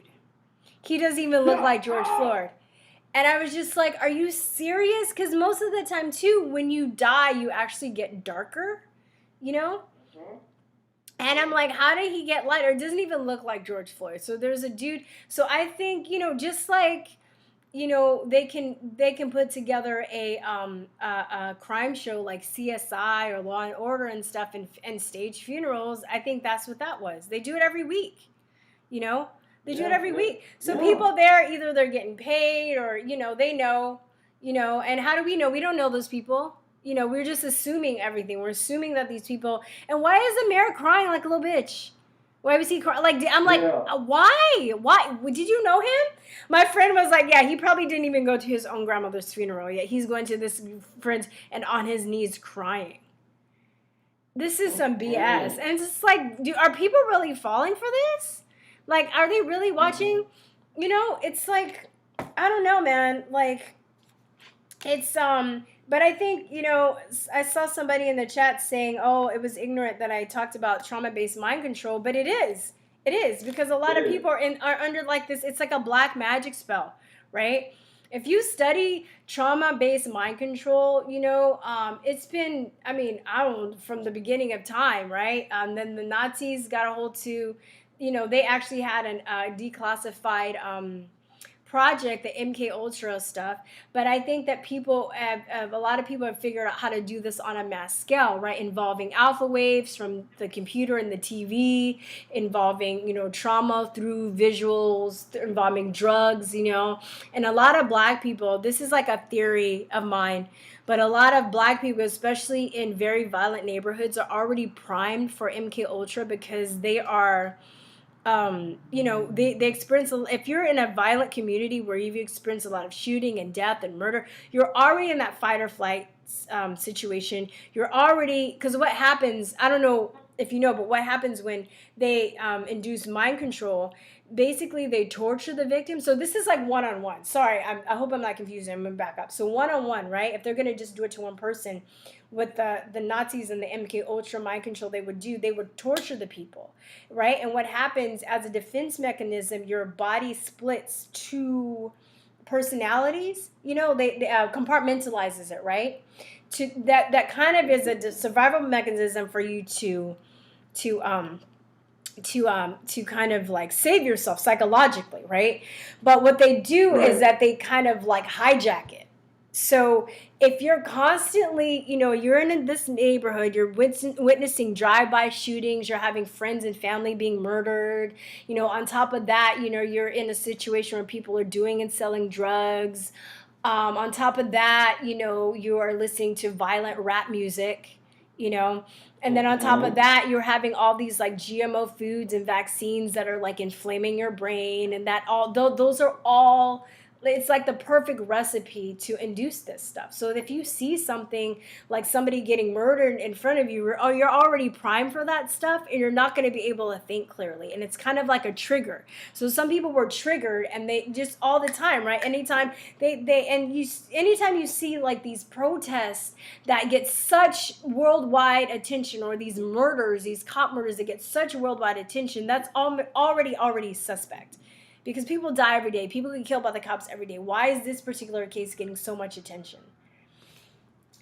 Sorry. Because I know, right? My 10 minutes is up. No, but no, because Black Lives Matter and Soros is on top of things, and they're getting it juiced up. They're amping the people up. But by the same token, what you said with people, young people, black people witnessing murders and that, then there's also that token of, look on that side of the road. White people aren't getting into that. They're better, they're upper class, and they don't care about you, blah, blah, blah. So it all goes hand in hand. Yeah, exactly. That's what it looks like. Exactly. But it's weird because a lot of the white people that are pandering, when I was doing Lyft, they're the ones that were talking about open borders. I was driving them to their gated communities. And a lot of white people that are calling for defund the police, they live in safe communities. So all of these actions that they're calling for are actually they're gonna affect the lower class of people, which is really frustrating. They're trying to amp up us Mexicans too. What they're trying to do is tell us to go ahead and go to ICE because of the children in cages. And I keep reminding them, who built those? Obama did. Yeah. You 5 years ago. Yeah. I'm not playing this game. And I said, and I start to do my writing on Facebook or what have you. And I said, don't let them gaslight you. I said, no, you're not, no. Because they're trying to add more fuel to the fire. Mm-hmm. There's angry black man and angry beaner man. Yeah. And so everybody's angry. And so I'm like, no, I'm not, no. And I'm right there talking shit. And I'm like, no, you're not going to go ahead and gaslight me. We're smarter than that. You're not going to do that over some kids in cages. If those kids got to get out, their parents brought them in here. I'm not doing that. And so they get mad at me. Oh, sorry. I just want to add to that. You might want to look this up too. The HHS, the health department, actually did DNA testing and found out a lot of those children that were coming over weren't even related to the people. So a lot of those kids were being trafficked. Mm-hmm. Oh yeah. So, are you going to release them to drug traffickers that are going to rape them and maybe kill them and steal their organs or turn them into adrenochrome, supply? Yeah. Sorry, go on. You had made a call. No, that's okay. My time's up. I'll kindly dismiss myself. But I just wanted to add one more thing. I love listening to you, but you were saying, how did the Holocaust get to that? Well, you know how this got to this, because as a politician, it starts with politicians, when they get a hold of who do they pick? Well, they have to pick somebody, so okay, I'll go for the Muslims. Well, Muslims are blowing things up. No, I can't go there. I'll get the Mexicans. No, Mexicans are doing human trafficking because we're famous for that. I'm sorry, nobody wants to open their eyes, but they're famous for human trafficking. Yeah, so every race has their sin, right? Everybody, we got all that got it. Yeah. No, hold on, but not the LGBT. So they'll go there. They'll back them up. Because it's LGBT, you know what I mean. They have nonviolent neighborhoods. There are usually two people that work, so they have double income. They have no kids. They're very, very safe. They're actually nice people. So you stick to them, and when you insult them, the politicians are really flexing like, you can't do that. And they're people too. So now they're muscle flexing. So all of a sudden now, you pick on the Christians, and it's going to be like the Jews. Everybody hates everybody with the Bible because, you hate gays. God hates gays. So we're already building that anger, a bunch of people going against this one. They call it the white Christian male, but a lot of Christians do exist. The one they have to get to is the black Christian male. How do they do it? How do they infiltrate? How do they get that? So, you got to put your mind together and find out how they're going to do it. What they're doing, though, I think what they're doing is that they're just figuring out, they're trying to get us all to kill each other. And then when enough people are weeded out, then they'll kill off what they rest is and then they'll bring in their new world order that way, because they can't. It's still too many people on the planet for them to fully bring it in. So I mean, they've already been, you know, successful in a point by, like, you know, starting these illegal wars, right? Like military people.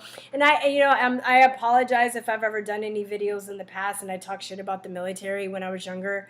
But, you know, they're manipulated. You know, poor people going over, a lot of people join the military so they can get free college, or maybe it's a family tradition, or, you know, or they want to travel. And then, you know, they're not really counting on getting into a war. And then they get into a war and they're manipulated into going over, and they think that they're doing good, you know, because they're, you know, the person that they're going to kill is, is labeled a dictator.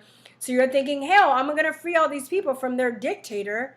But, and it could be a dictator that's bad too, that's a globalist that the elites have put in. You know, there's, it case by case scenario, each war is a little different. But then, you know, you get us, you know, the military to go and kill all these people. And then other people hate us. Then, you know, you open the borders and let all the people that hate America come in so they can kill us for all this stuff that we've done. You know what I mean? It's just like this big mind fuck where they're just, you know, getting everybody to hate each other. And if you really, you know, look at it, we all know that most people don't want war. We all want, you know, to live in peace and harmony. We just want to survive. We want the best for our families. That's it. That's it. It's not even that complicated. It's really not. But you put it in perspective. I like that. You really are a thinker. I don't know where you do your research, because I hit Facebook and all these other things just as well as you do. But yeah, you're a thinker. Oh, thank you. I'm compliment you and say hello. Oh, thank you, Mexican American. I appreciate it. No, it's actually it makes sense to get American. I have a couple of videos. They're very intense, so beware, because when you listen to me, I don't hold back. But that's I'm not trying to pull your. Send them to me. I mean, it's starting to get overwhelming, but go to info@truthortalk.com and send them to me. That was probably the best way right now, because if you put stuff in the comment, I might see it, I might not. You know, the more people I get, it's hard to read all the comments and respond. So it's hard to read all the emails and respond now too, but that's probably a little bit better way if you really want to send me something, you know? So. Sure. I'll do that. Yeah, but it's just simple. It's just because somebody has to make sense, so I figure I'll just do it. Yeah, for sure. No, that's what it is. Do people think you're crazy or no? Have you been called crazy or no? Yeah, like my brother thinks I'm crazy. And my brother thinks I'm crazy. We're not on good terms. I have, you know, close people I thought were my friends. Yeah, I've lost a lot of friends. I've gained a lot of friends though too. So the inspiring thing is I found out who through these years I found out who my real friends are, and I've met some of the most incredible, awesome people all over the world that are activists, that are woke, that are trying to help wake people up, that are just like the most, not only like intelligent human beings, but people with like really big hearts, you know. And that have sacrificed a lot too. So it's not in vain, and I don't regret it. So it's a journey. Okay. Yeah. Yeah. And one final question, and I will hang up. During the COVID, I knew you were an Uber driver and dedicated, making all that money. How did you survive during this whole ordeal? You can't go out or nothing.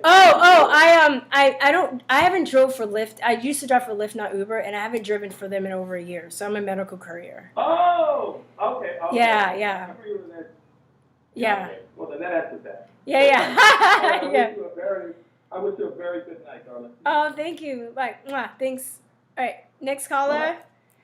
512-481-7464. 512-481-7464. 512-481-7464. 582-481-7464. What's up? Who's this? What? Hello? Hey, what's up? Could you turn down the back or the Yeah. What's your name? Can you hear me? Because Yeah. You're still talking on my. Yeah, Anyway, I can hear you. What's your name? What's your name? Tell me your name. Oh, okay. So the team we spoke before, and I just wanted to call and share a few things. Okay. The first one about masks. The thing is, a lot of people around the world wear masks. especially like many countries in Asia, Mhm. even Japan, Philippines, China, all those people because of the pollution. Mhm. So they're very comfortable about wearing masks.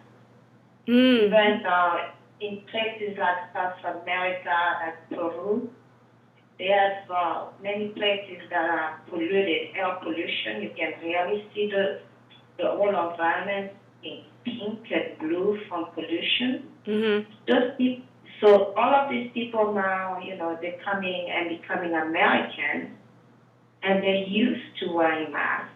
And then you add to that all the people from the Middle East, and so we're becoming like the minority. And so, and also, it was then planned, meaning right after the lockdown, where they had everybody wearing masks, they already planned on this event with Antifa and Yeah. and all of that. So it's all planned. So they wanted all of us to look like the Antifa, kind of. It's a mind game. And then the other thing I wanted to share is about George assassination. I saw that they also it staged the same thing in France and in Italy. Mhm. So therefore, to me, there's no coincidences. To me, even though I cannot see all the things that is fake with George's stage thing, I know it's all messed up because of the other two events. You know what I mean? Yeah. There's no such coincidences to have another such event with a white policeman killing black men, with his journalistness in France and in Italy within 2 days. I mean, you know what I mean? So No, I know. No, I think it was Spain, because I actually, somebody sent me the video and I made a copy of it, and it was Spain. And if anybody could send me the video, not the picture, but the video for the France one, I would love that, because I'm looking for that one, but I found the Spain one, because somebody put a. I'm gonna try to look for it as well. I saw it with my own eyes on YouTube. Okay. And then I didn't, just like I get my information every day, and it's just so much information, it's hard to record everything. Yeah, I know, yeah. Well, send it to me if you can find it. Send it to info@trutheortalk.com. Yeah. Yes. And I know there were French policemen because I worked in France, so I know what they look like. So that's the first two things that I wanted to share. And the other thing is about Antifa. When Libya was burned down, Obama did send Antifa to go and help ISIS, because that was kind of in 2011. Yeah. And okay.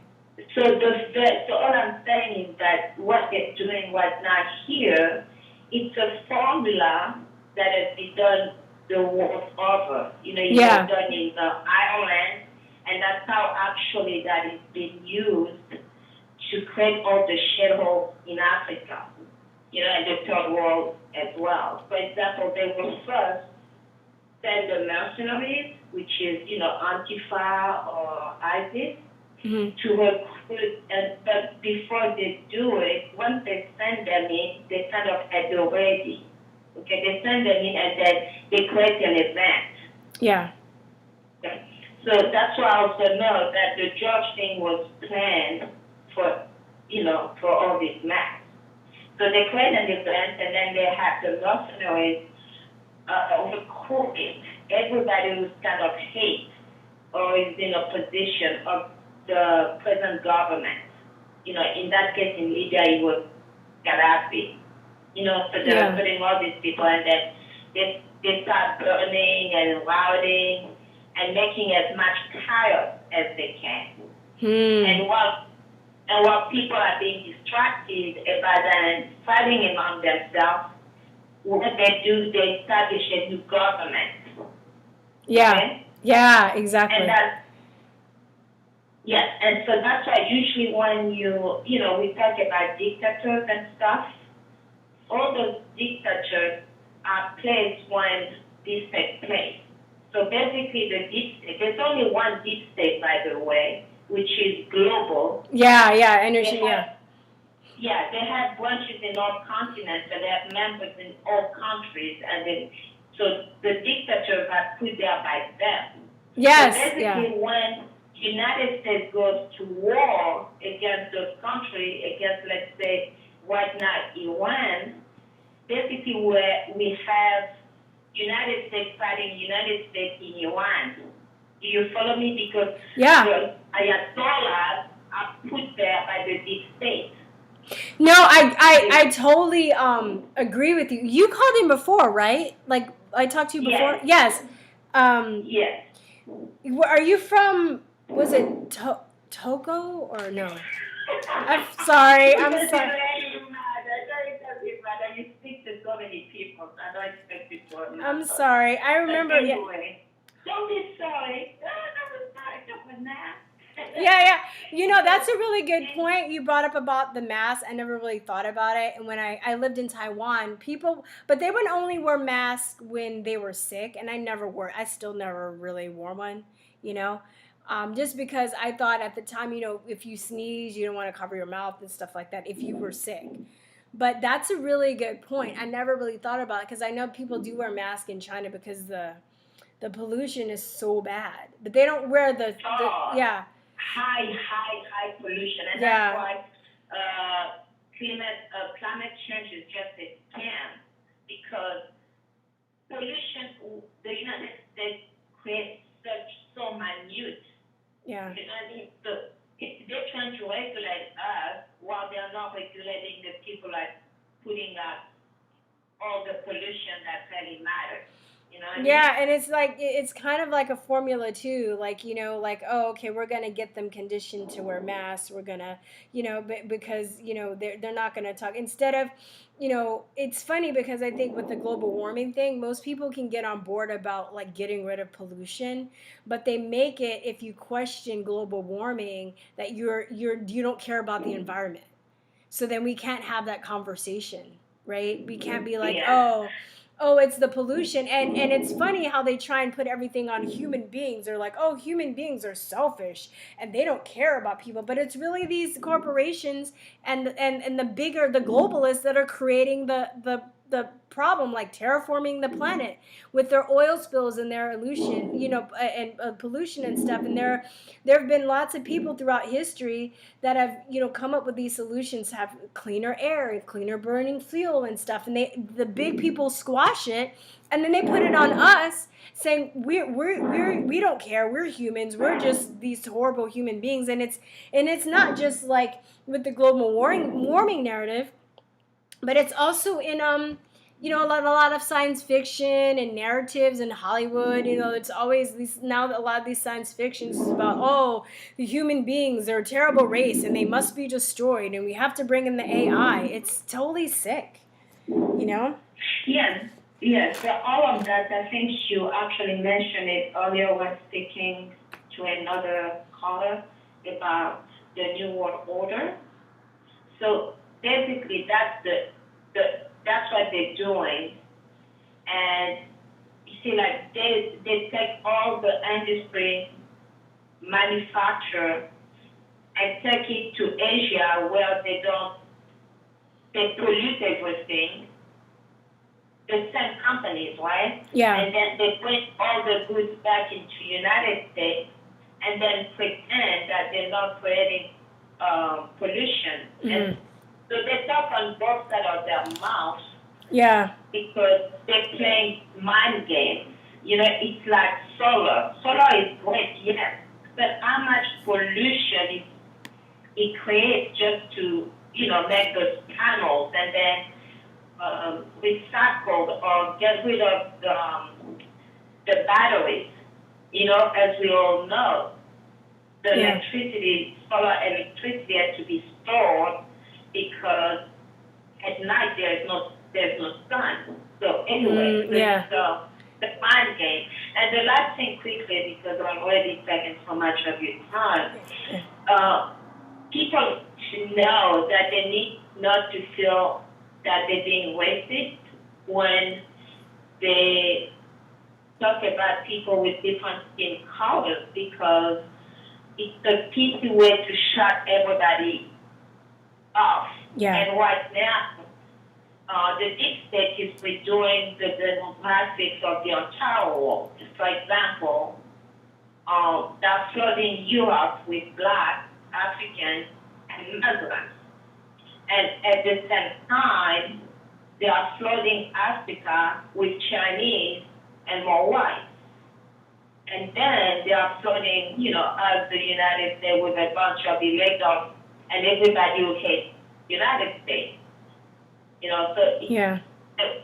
and we know very well demographics is very important in terms of your liberty, your way of living, your lifestyle, and everything. Correct? Yeah. So diversity is fun, but I don't want to go to Japan. When I get there, just see a bunch of Black people, or like me. You know what I mean? Yeah. I get meet them here. So it's good to have demographic well defined. It's ridiculous. Like if everything is just struggling and we have nothing else, I mean, come on. Yeah. Anyway. Yeah. So those are only some thoughts I want to share with you, and to thank you for having your channel and all that you do. Oh, thank you. Thanks for calling in. Thanks for your support. It's a two-way street. You support me, I make the stuff, so Yeah. I wouldn't be doing it if I didn't have people who want to listen, So I appreciate it. Okay. Hey, Thank you. Thank you. okay, Bye-bye. bye-bye. All right, we got 30 more minutes, so I have it time for about maybe 3 more callers. 512-481-7464. 512-481-7464. 512, what do you mean it's not political? Who said that? It is political. Or is it? 512-481-7464. 512-481-7464. Hey, hello, who is this? I can't hear you. Did you put me on mute? Oh, snap. Hello. Hello. Hey, what's going on? Hey. Do you hear me okay? Yeah. How are you? What's What's your name? Good, how are you? What's your name? Kevin. Kevin, V-I-N. Okay, Kevin. 10:32. All right. You got 10 minutes. How are you doing? 42. Good, how are you? I just wanted to call and nothing about any topics, but I just wanted to say I appreciate you and I like your channel. Oh, thank you. I appreciate you too. Also, on a side note here, I just call real quick. I like the fact that on the comment section that how you always argue with the trolls on there. You used to. It makes my day. So keep it coming because it's you used to do it a lot. Now I don't see that anymore. So it's good, but. Yeah, it's. I also try and answer people too, and give them info and stuff. I'm not, but you know what? It's funny because if you ever decide to do your own channel or have your own platform, I want to give this advice. It's trolls are good to a certain degree to argue with because it kind of helps sharpen your sword, and then you also kind of get a feel for the opposite side of the arguments. So I feel through my years of fighting with trolls, I'm not as, it's helped me to kind of be more outspoken when I have to talk to somebody in real life. But at the same time, they're kind of there to take your energy. So you also, whether maybe they think they're just fighting you, but I think on a spiritual level or a psychological level, they're also there to kind of drain you and take your energy. And you kind of don't want to get too tied up into that for too long too, because, while I'm fighting with trolls, I could be making more videos trying to inform people. So, Right. you know what I mean? I'm spending, you know, and I used to be like, when I had extra time, more time, you know, I'd be like, oh, I'm just going to like be on this comment section for 5 minutes. And then like 5 hours later, I'm like, oh my God, like, yeah, I'm still here, you know? But it kind of makes me laugh too, because I'm like, oh, if I can have a good comeback, because a lot of them are just really stupid and just ignorant. So it's easy. One was like, oh, like there's one where you're like, I'm so offended by your selling or something. Like, it's pretty funny anyway. Yeah, no, it's fun. fun. A few questions. Yeah, go on. Yeah, that's it. This is going. It's your time. I'm talking too much. Right. Go on. No, you're good. I know you have like 2 more callers, but so one question I need to ask you, like, what is a good, I don't know, YouTube or BitChute, anything where I can show people like maybe like it gets like short clips of something to wake them up, like any videos to wake them up that's short and sweet. What would you recommend, or? Like for what though? What subject? You BitChute. I mean, you can try and do both. The thing is, this is it. YouTube is worldwide. There have many people, different people from different countries and stuff. It seems like BitChute isn't as big, but it's safer because they support free speech.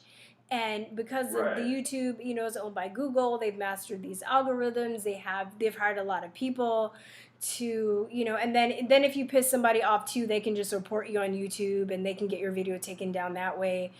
So, you know, I would say if you're going to put stuff up yourself, you would probably just try and do, you know, maybe YouTube and then maybe leave a link to the BitChute link too, so people can share that. And then God forbid if whatever you have gets taken down, you can just, you know, use a BitChute link.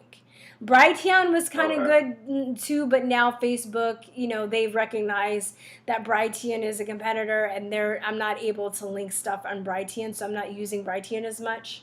So I would just say have backups, and then what do you want to quote unquote wake people up about? Like what? Well, I mean, politics is kind of easy, but like more about like deeper stuff, like because I tried doing like George Soros and like mostly like. There was one video about like how the elites are like pedophiles. It had a really good like mini documentary, it was like 5-10 minutes long, but I can't. It's gone, so it's totally gone. So I don't know if you still have videos that like you know of. But Out of Shadows. Have you seen that one? Yeah, I've seen that one. Okay, because they like they're older and they just want like I tried showing it. They want like 5-minute clips for some reason. Like you have their I know, and that's frustrating too because it's very complicated, and they, you know, a lot of people are just lazy too, and they just you know, they'll spend 5 hours watching football or watching the Oscars or watching some petty stuff. But let's see, you know, there's this guy named Jay Myers. He makes Jay Myers. Let me see if I can find it really fast. And I just want to double check that. I think that's his name. He makes really good documentaries that are really good. No, I don't want to. Hold on. Jay Myers. There's a Jay Dyer too, but he kind of does long stuff. He's good too. But Jay Meyer, wait, I'm just gonna. Meyers, Jay Myers. Yes. Yeah, he has really good documentaries. They're really well put together. I mean, anywhere from like 15 to 20 minutes, I would say.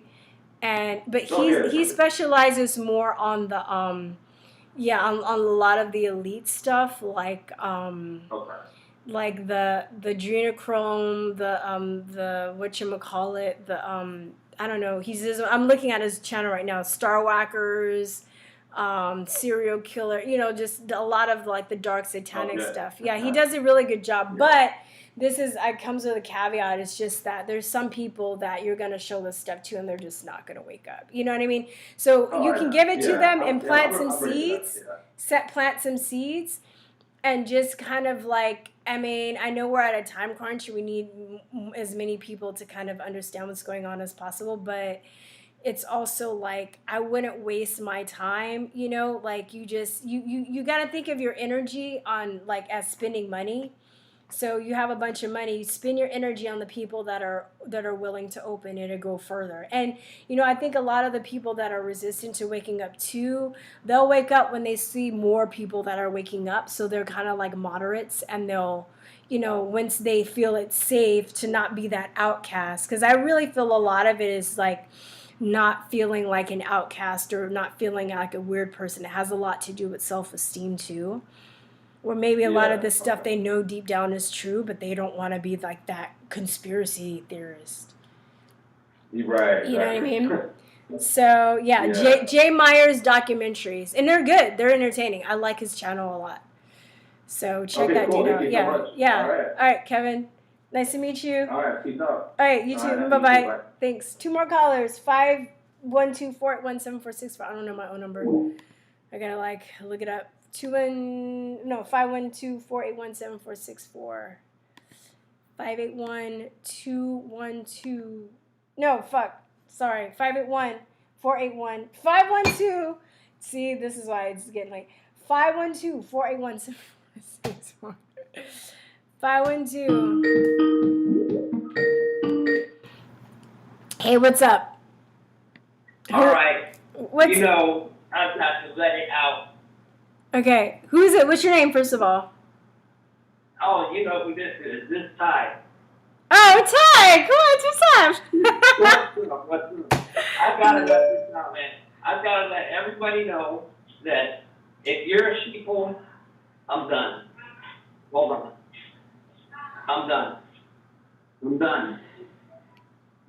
I can't deal with sheeple. They're cheap.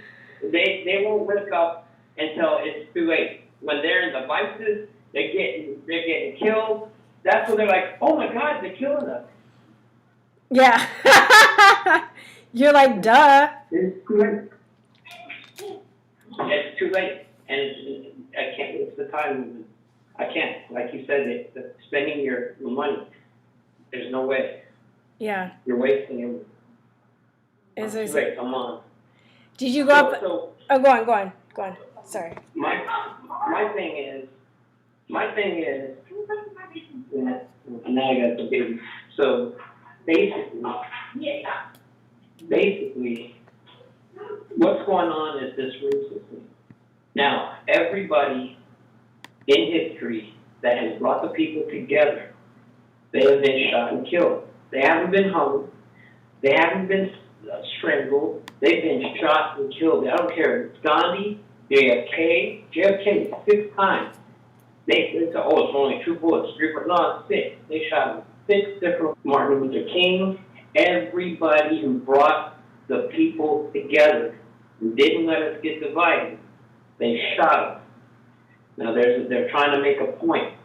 So right now, I'm waiting for that person to show up that's going to get the people together. Because whenever things like this happen, somebody rises to the top, brings the people together, and then they shoot them. So that's what's going to happen next. The next step is there's going to be a leader. There's somebody that's going to be pushed to the forefront, whether they like it or not. And they're going to talk all the sense that everybody knows is true and bring people together. And quit this racism is bullshit. It's you, Ty. You're the person. It's talk. What? I said you're the person. Maybe you're the person. No, I'm not the one who's getting shot. No. You're like, it's somebody. It's true. It's not me. Racism is bullshit. Racism is a construct. It's something that's taught. The little children do not know jack shit about skin color. Mm-hmm. All they care about is, are you my friend and do you like me? Mm-hmm. They don't care about color. They don't care about gender. They don't care about nothing but, are you my friend and do you like me? Because when that kid is crying to his mama or daddy, and I'm going, hey, what's wrong? Well, he don't like me no more. He's not my friend no more. They didn't say nothing about color. Yeah. And when you travel overseas, as you have, and I have, and other people that have traveled and lived for years overseas, every country I've been in, which is many, it's all the same. They all want to be my friend. Every single one of them. I haven't had any haters. That's why I can live overseas for so many years in Muslim countries like Indonesia and Malaysia. Yeah. They treated me great. I could eat pork. They got me pork, and that's a Muslim country. They said, you're our guest. You're not in Sharia law. You're not a Muslim, so you're our guest. We must take care of you. If you like pork, then you can eat pork. You know, so all this bullshit that they lie to the American public because they know they don't go anywhere. They don't know what's out there, so they can lie to you. They can tell you it's raining outside. Yeah. Well, if you don't go outside, how the hell are you supposed to know it's raining? You got to believe what somebody tells you. Yeah, Well, no, it's true. Anything they tell me, because like if there's a war between the Syrians and the Damascus or whatever, there's a war between these two people. Well, how do you know? They're telling you and showing you what they want you to see, but unless you're there, boots on the ground, and you're going, what fucking war are they talking about? Yeah. I've lived here. There's no fucking war. But that's what they're showing the American people, and they believe it. And they get emotionally connected, and that's the point. Emotions. Even the education system is all about, we're changing it from critical thinking to how do you feel about that? How do you feel about this? It's not emotion. They've been doing that since the 50s. That's all it is, brainwashing sheep. And they will not wake up until they are getting their throat slit. And I'm not wasting my time going to try to wake somebody up that's going to argue with you and fight with you and accuse you and all kinds of shit. I'm like, fuck you, man. You're the one that's going to die, and I don't want you taking me down with you. Exactly. You're going to jump, you fall off a boat, then you're asking for help. And I'm telling you, stop flashing around. Here's my hand, grab it. If you're grabbing my hand trying to pull me in with you, I'm just going to say, sorry, you're going to drown. Yeah. If you don't stop your shit, you're going to drown. They don't want to stop their shit, fuck them, let them drown. That's me. I don't give a shit no more. It's at that point. I got my family to worry about. I got people who do know, who are awake like you and others that do care, and they're tired of this shit, but I'm not going to, I care about them, but I don't. If you're not going to listen, if you're not going to wake the fuck up, hey, what are they queuing us up for? It's too late. I tried to help you a long time ago. You didn't listen. I told you, don't wear the fucking mask. I already told you why not to wear it. I told you, don't wear the glove. I told you why, and I showed you other doctors that are saying that. I'm not a doctor, but I get my information from doctors. Yeah. I mean, come on, a virus? Are you stupid? They wear a whole full suit. A whole suit to deal with a virus. Ebola? You're going to tell me to wear a fucking surgical mask for Ebola? Mm-hmm. Yeah, but does that make sense? No, we're a full containment suit. With Ebola, but this is the same shit. That's what they're trying to tell you. Yeah. This is the same as Ebola. It's going to kill everybody. Then why are we in containment suits? Fuck the bandanas. Bro, it's a good point. But that's what yeah. So for me, I don't care. They don't wake up. They cannot critically think and ask the questions of why do I need to wear a mask? If it's smaller, if you need to use an electron microscope to look at this virus, that means no mask can stop it in or out. 2, I'm breathing in recirculated CO2 and barely getting any oxygen. I'm smothering stuff. Another question you ask, would I put a mask on a baby? Would I put a mask on a 5-year-old? No, I'm suffocating. And then when you're wearing it, why aren't you thinking, I can't breathe? I'm agitated. Oh, my stress levels are up. Yeah, you're having a hard time breathing, you jackass. You're suffocating yourself. No oxygen deprivation. Then after time, you're going to have medical complications. Yeah. They can't critically think, and I can't help you. If I'm telling you things that are true, and your body and your mind are going, he's right, I'm feeling like what he's telling me, then wake the fuck up.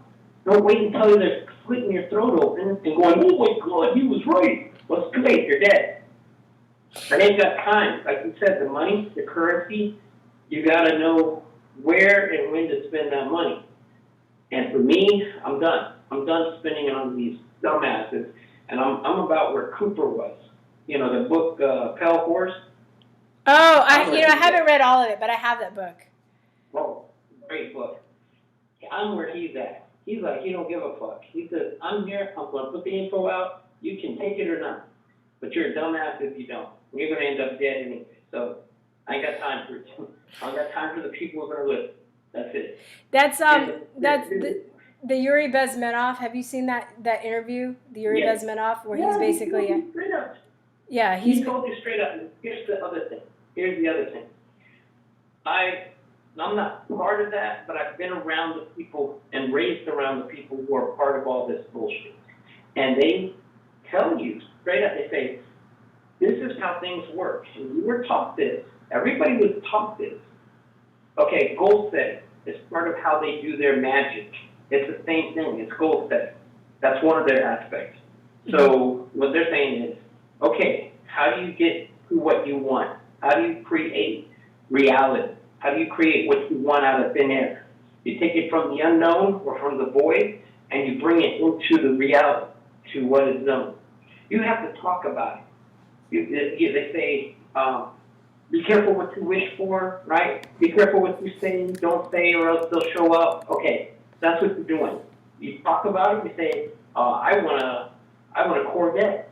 Okay, now it's started to come into reality. You just talked about it. It was in your mind. It was nothing in the void. You talked about it. Then, or I want to be a movie star. I want to be in movies.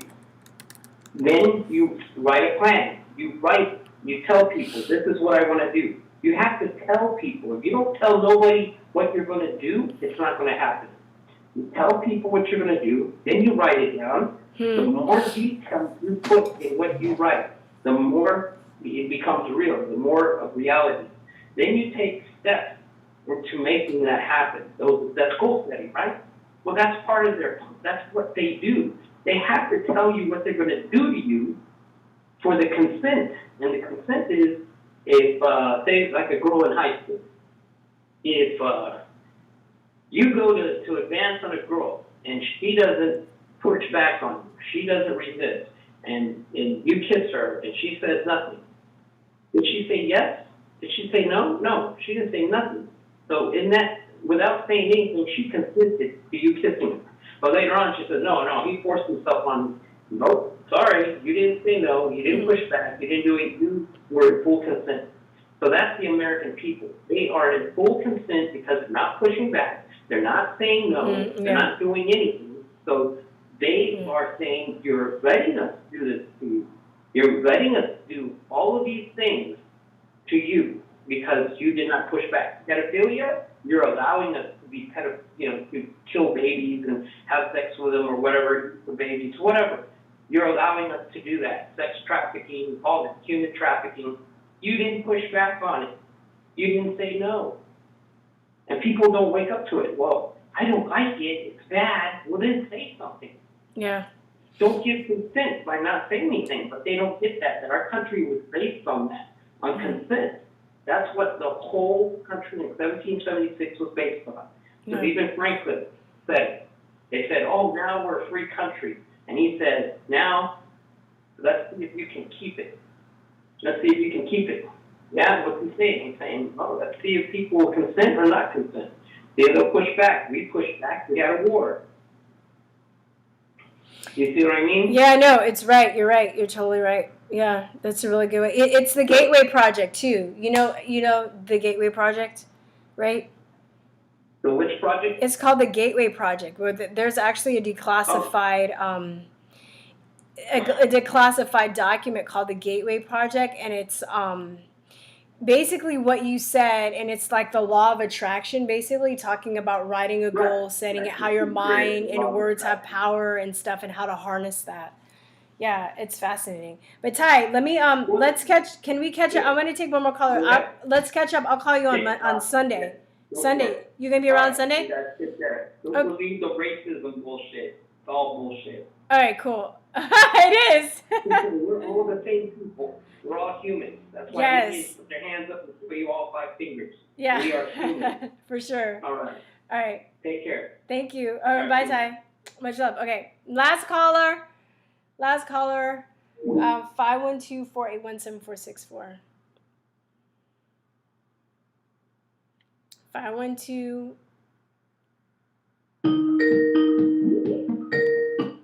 All right, last caller. Who are you? Virstyne? Yes, what's up? Hey, my name is Javari. Hi. I called you before when you had a live. Hey, Javari. I don't know if you remember that. I do. I do remember your name because that's not a common name. So, how are you? No, not at all. Nobody has my name. Yeah. How am I? Yeah. And where do I start? I remember last time that we spoke, like stuff was really crazy, and this was like near the end of 2019, right? Yeah. Oh, You didn't think it was gonna be we should crazier, have bumped it up time. right? Yeah. Yeah, I just want to say, I don't understand how people are not awake, or everybody's not awake at this point, because, you know, it's like everything is out now. Like everything is on the surface.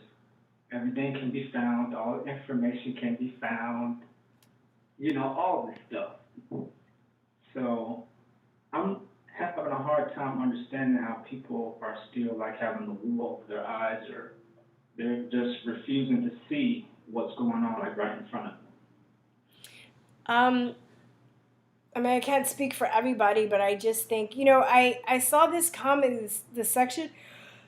Sorry, I'm gonna bring it back around to your point, but I saw this comment in the comment section the other day, and they were like, you know, I'm curious why you're saying that this is a spiritual war, and I think, you know, I say it's a spiritual war, and maybe you don't believe in a higher power. I would say like psychological war, is because people, you know, have to kind of also look inside and come to their own truth about it. So, you know what I mean? Like, and like I was saying, it has a lot to do with... It's definitely a spiritual war. Huh? Oh, I'm sorry. I said it's definitely a spiritual war, I think. Yeah, but it's like, it's really like an individual situation in a sense. I mean, of course, it's collective, but also you have to delve deep inside and look into how you're living your life and what you want to see. And, you know, it's a lot of things. And I should find that video and make it, I mean, there is definitely dark and light forces going on, but these dark and light forces, I believe, are kind of working through us. And a lot of people that are blind, they've either been primed or brainwashed to have darkness. And darkness not necessarily only means evil, but it also means like ignorance. And if you're willfully ignorant and you're in fear, you know, and I know little bits and pieces of... I believe in the collective consciousness now. Yeah. That the collective consciousness has the power to change things out in the atmosphere, you know, out what we see. Yeah, I know, and people don't really go that deep. Yeah, a lot of people are distracted. You know, I think one of the good things about the lockdown is because people weren't working, a lot of people did have time to research stuff. So, you know, you have, you know, football was taken away, all these sports were taken away, all these movies were taken away. A lot of people weren't, you know, occupied with their jobs. Some people, you know, it made their family situation worse. Some people got closer to their families.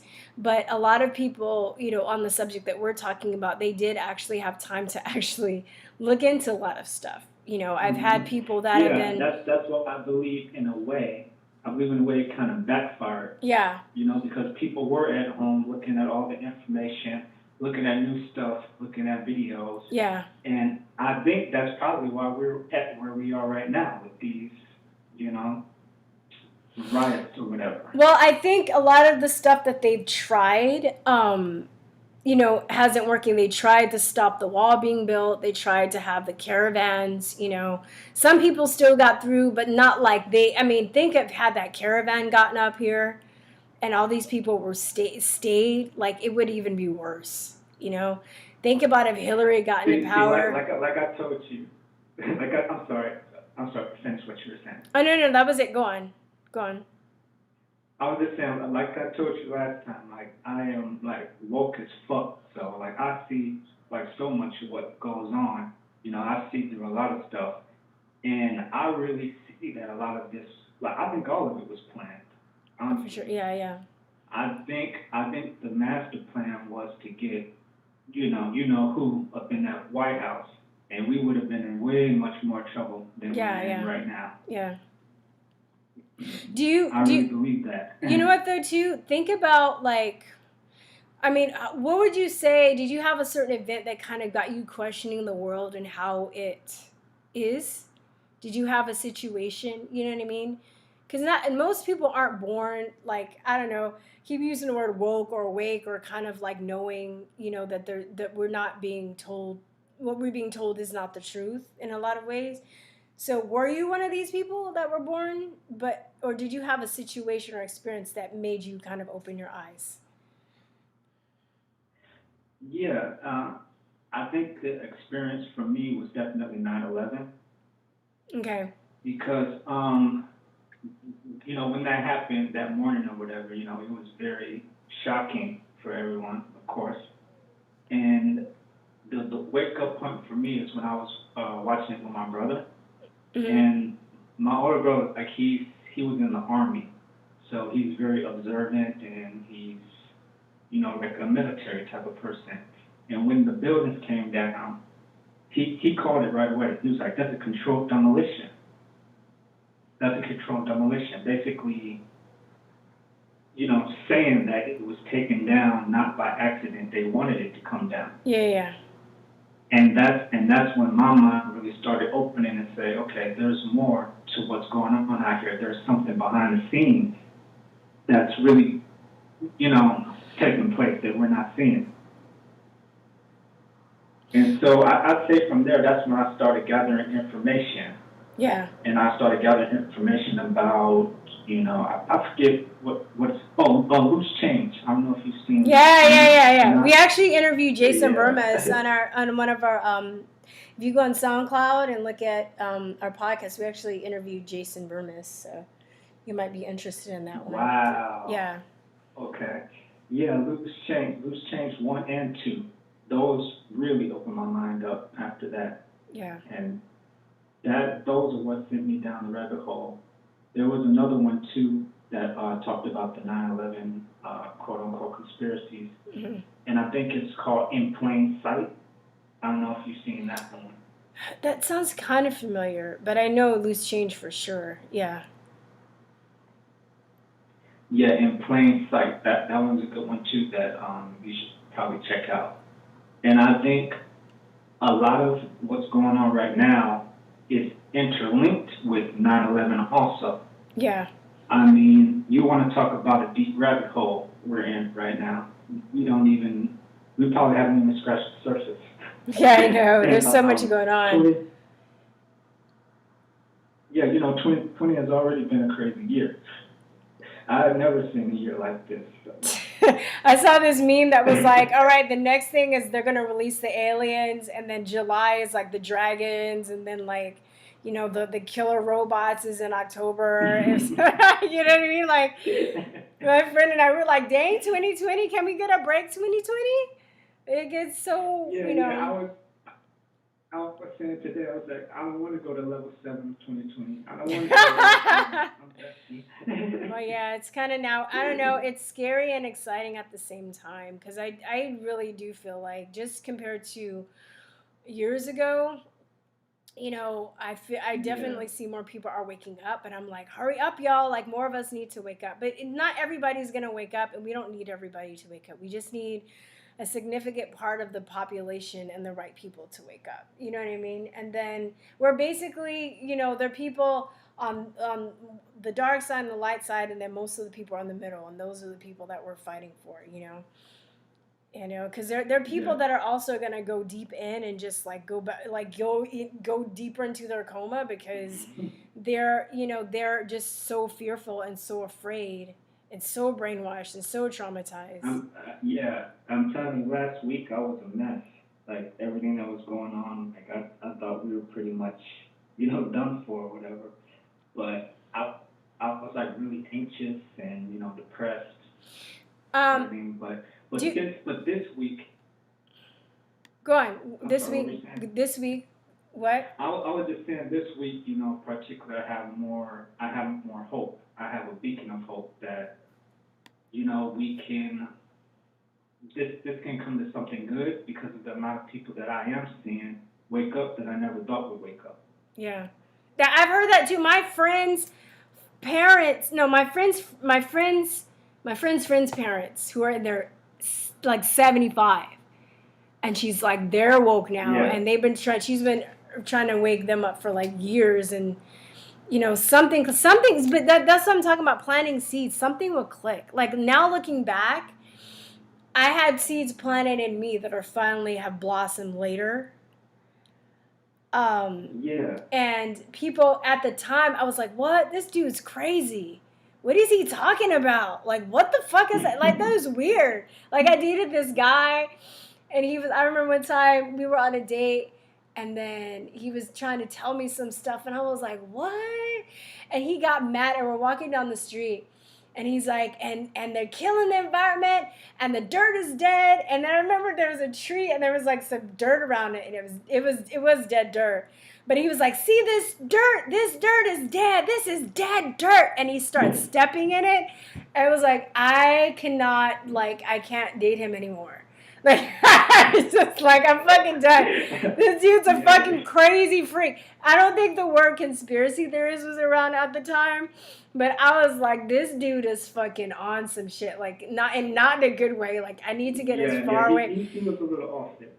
Well, I understand his frustration, and I think, you know, he kind of grew up on the outskirts of society, and I think a lot of people that aren't indoctrinated, they're definitely more awake and aware than other people.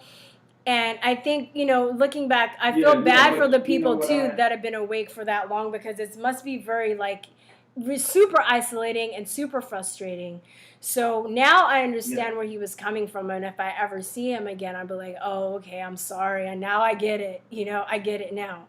But at the time, so think about that too. Like, what made you? Did you have anybody in your life that tried to tell you something before 9/11? The thing that you were saying, like with the seeds, the thing that you were saying with the seeds planted, you know what I realize now? I think we were the seeds all along. You know, all the people right now who have been following this, you know, for decades. You know, we were the ones who were telling people certain things back then when nobody was telling them. We were the ones who were explaining for sure. things online and sharing things online. So I think those seeds that were planted are now growing now in a time that are much, much needed.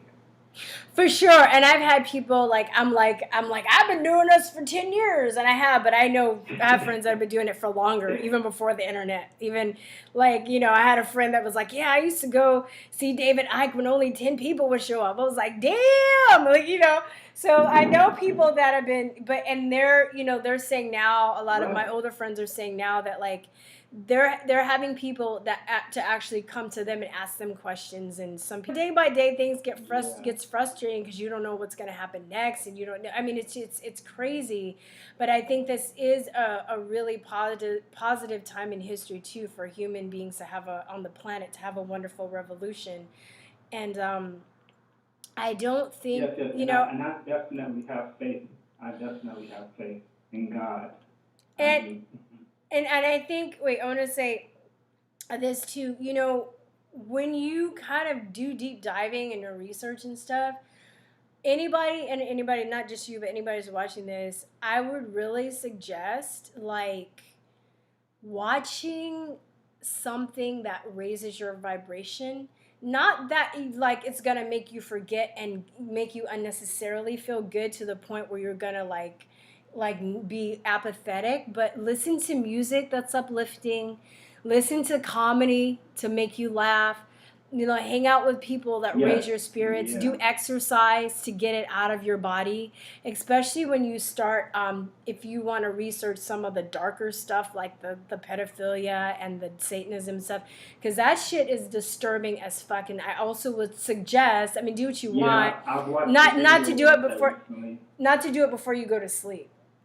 You know what I mean? You don't want to have dreams and nightmares and shit. So like if you do it during the day, do it where you can get some sun, do some earthing, do there's shaking, do something, because especially if you're a human being and you're very you know, most human beings that aren't evil, they are very compassionate. So you're gonna absorb a lot of that energy in and feel bad and sadness and stuff because you are compassionate, you know. So it's just good to know that this Yeah. is happening and how to deal with it, but you also want to be careful about what you absorb and take on so you're not. And then I also feel like when you're kind of in that state, when you start to draw like negative energy to you, whether it's like you're getting more parking tickets or you're drawing negative people and stuff like that. So you just kind of want to shake that off. Does that make sense? Yeah, definitely. Definitely. I mean, I'm empathetic, so it's like I feel people. Like I always feel like I feel what others are feeling, you know, even when I don't want to. Yeah. Because I really, you know, feel when people are hurting, you know, I can't stand it. So, you know, especially when all this stuff was going on last week, I was kind of just in, like, just going crazy, you know? Just because I was just thinking about all the people that are being affected, you know, all the people that don't understand what's going on and they're being used, you know, and I feel for all the people that all their businesses were being burnt down. And, Yeah, of course. you know, I feel for the people in the neighborhoods who had the neighborhoods, you know, torn down. And I'm not saying that like I agree with what happened to them, but sometimes they might need that in order to wake up, to understand. You know what I mean? I'm not saying anybody deserve that, but some people learn lessons the hard way. Yeah, You know what I mean? Cause you know, I mean, not okay. Just for example, if you are a black person and you had your business burned down, but maybe you are behind Black Lives Matter, and you're like, well, wait a minute. If Black Lives Matter, I'm sitting out here saying this is a black-owned business, and they still you know, burn my business down. Obviously, they don't give a fuck about Black Lives Matter, or, you know, they don't give a fuck about Black lives. So maybe I need to look into, you know, then maybe they'll start remembering the people that they say, oh, Black Lives Matter is been infiltrated, or some of the seeds that you planted. Maybe then they'll start exploring those seeds. You know what I mean? Yeah, I agree, because I think a lot of events happen when they need to happen. And I agree definitely that this probably was needed to wake a lot of people up. Yeah. Because a lot of times it does take trauma. Yeah. It takes a trauma, you know, it takes a crazy experience. And this experience really felt like, you know, like the energy of death. So when people's life is on the line, you know, they really start to say, okay, I need to see what's going on out here. I need to start getting information. Yeah. So yeah, I mean, I'm not out here you know, looking crazy. I had this friend that I used to do yoga with, and she got stage 4 throat cancer. And wow. She says she's healed now, she's totally fine. But she swears down that was like the best thing that ever happened to her. I was like, what? Wow. She was like, well, yeah. And I was like, what do you mean? Like, that's the best thing that happened to you. And she was like, well, it was because it really forced me to evaluate my life. She goes, it forced me to look at the people that were in my life that were negative. It forced me to eat healthier. Once I healed myself, I got a better, you know, I started doing yoga. I got a better handle on nutrition and what I put into my body.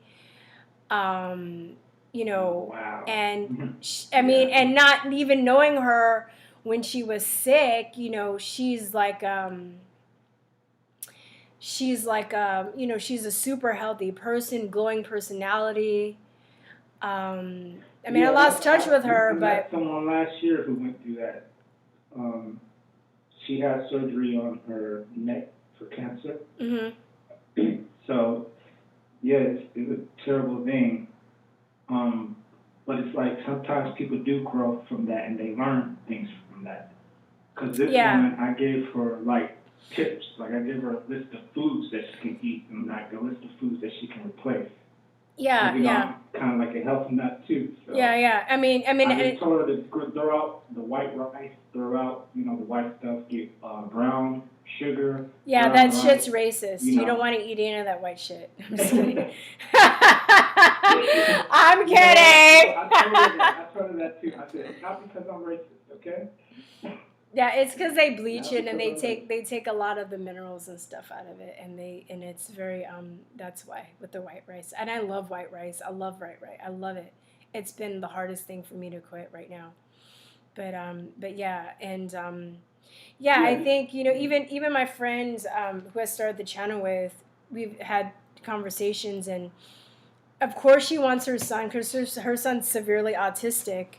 But we have had conversations and talking about, like, in some ways that she said this, that she's grateful because it led her on a better road to health and other things. And it's really made her, she's super smart. She's bettered herself as a person as a result of it.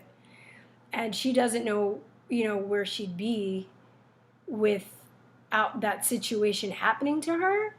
But of course she wants, she's never going to give up trying to heal her son. And I know that, So, I mean, but at the same time, she's like, well, maybe I needed to go through this in order to better my life and do, and the same thing with me. Like when I first started this, I lost a lot of friends, and it was really painful because, I didn't think I was going to be exiled and treated like a heretic, and, but it's made my skin thicker. You can always choose also to see the good in every situation. And I know people that have been through rape and trauma and stuff, and they've turned out to be amazing people. They didn't let it turn them into horrible people, or they didn't use their trauma to manipulate people into feeling sorry for them. They chose to deal with that and make them a better person.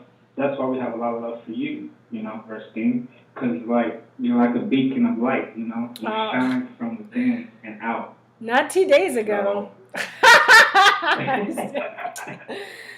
But thank you. I'm thinking now that's a lot of pressure, man. Now I'm afraid I'm gonna fuck up. I can get that way too. But if I'm pushed, to the edge, I will go off on someone. So, Yeah. I will not hesitate.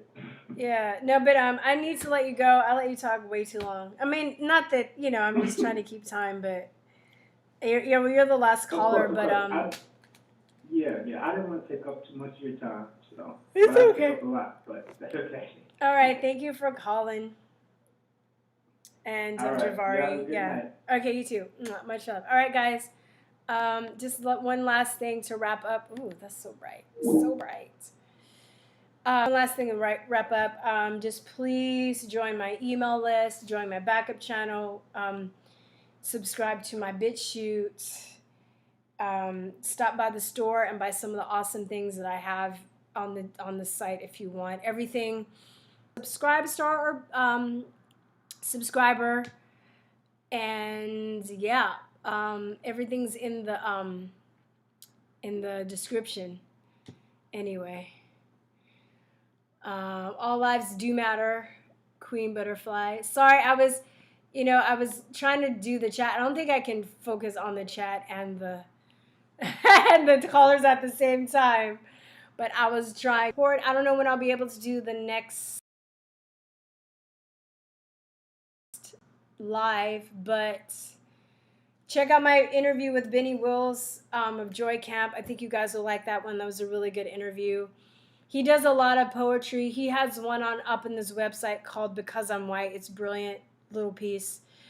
And all right, guys. Peace to the love. I'm about to sign out right now. All right, bye-bye. Mwah.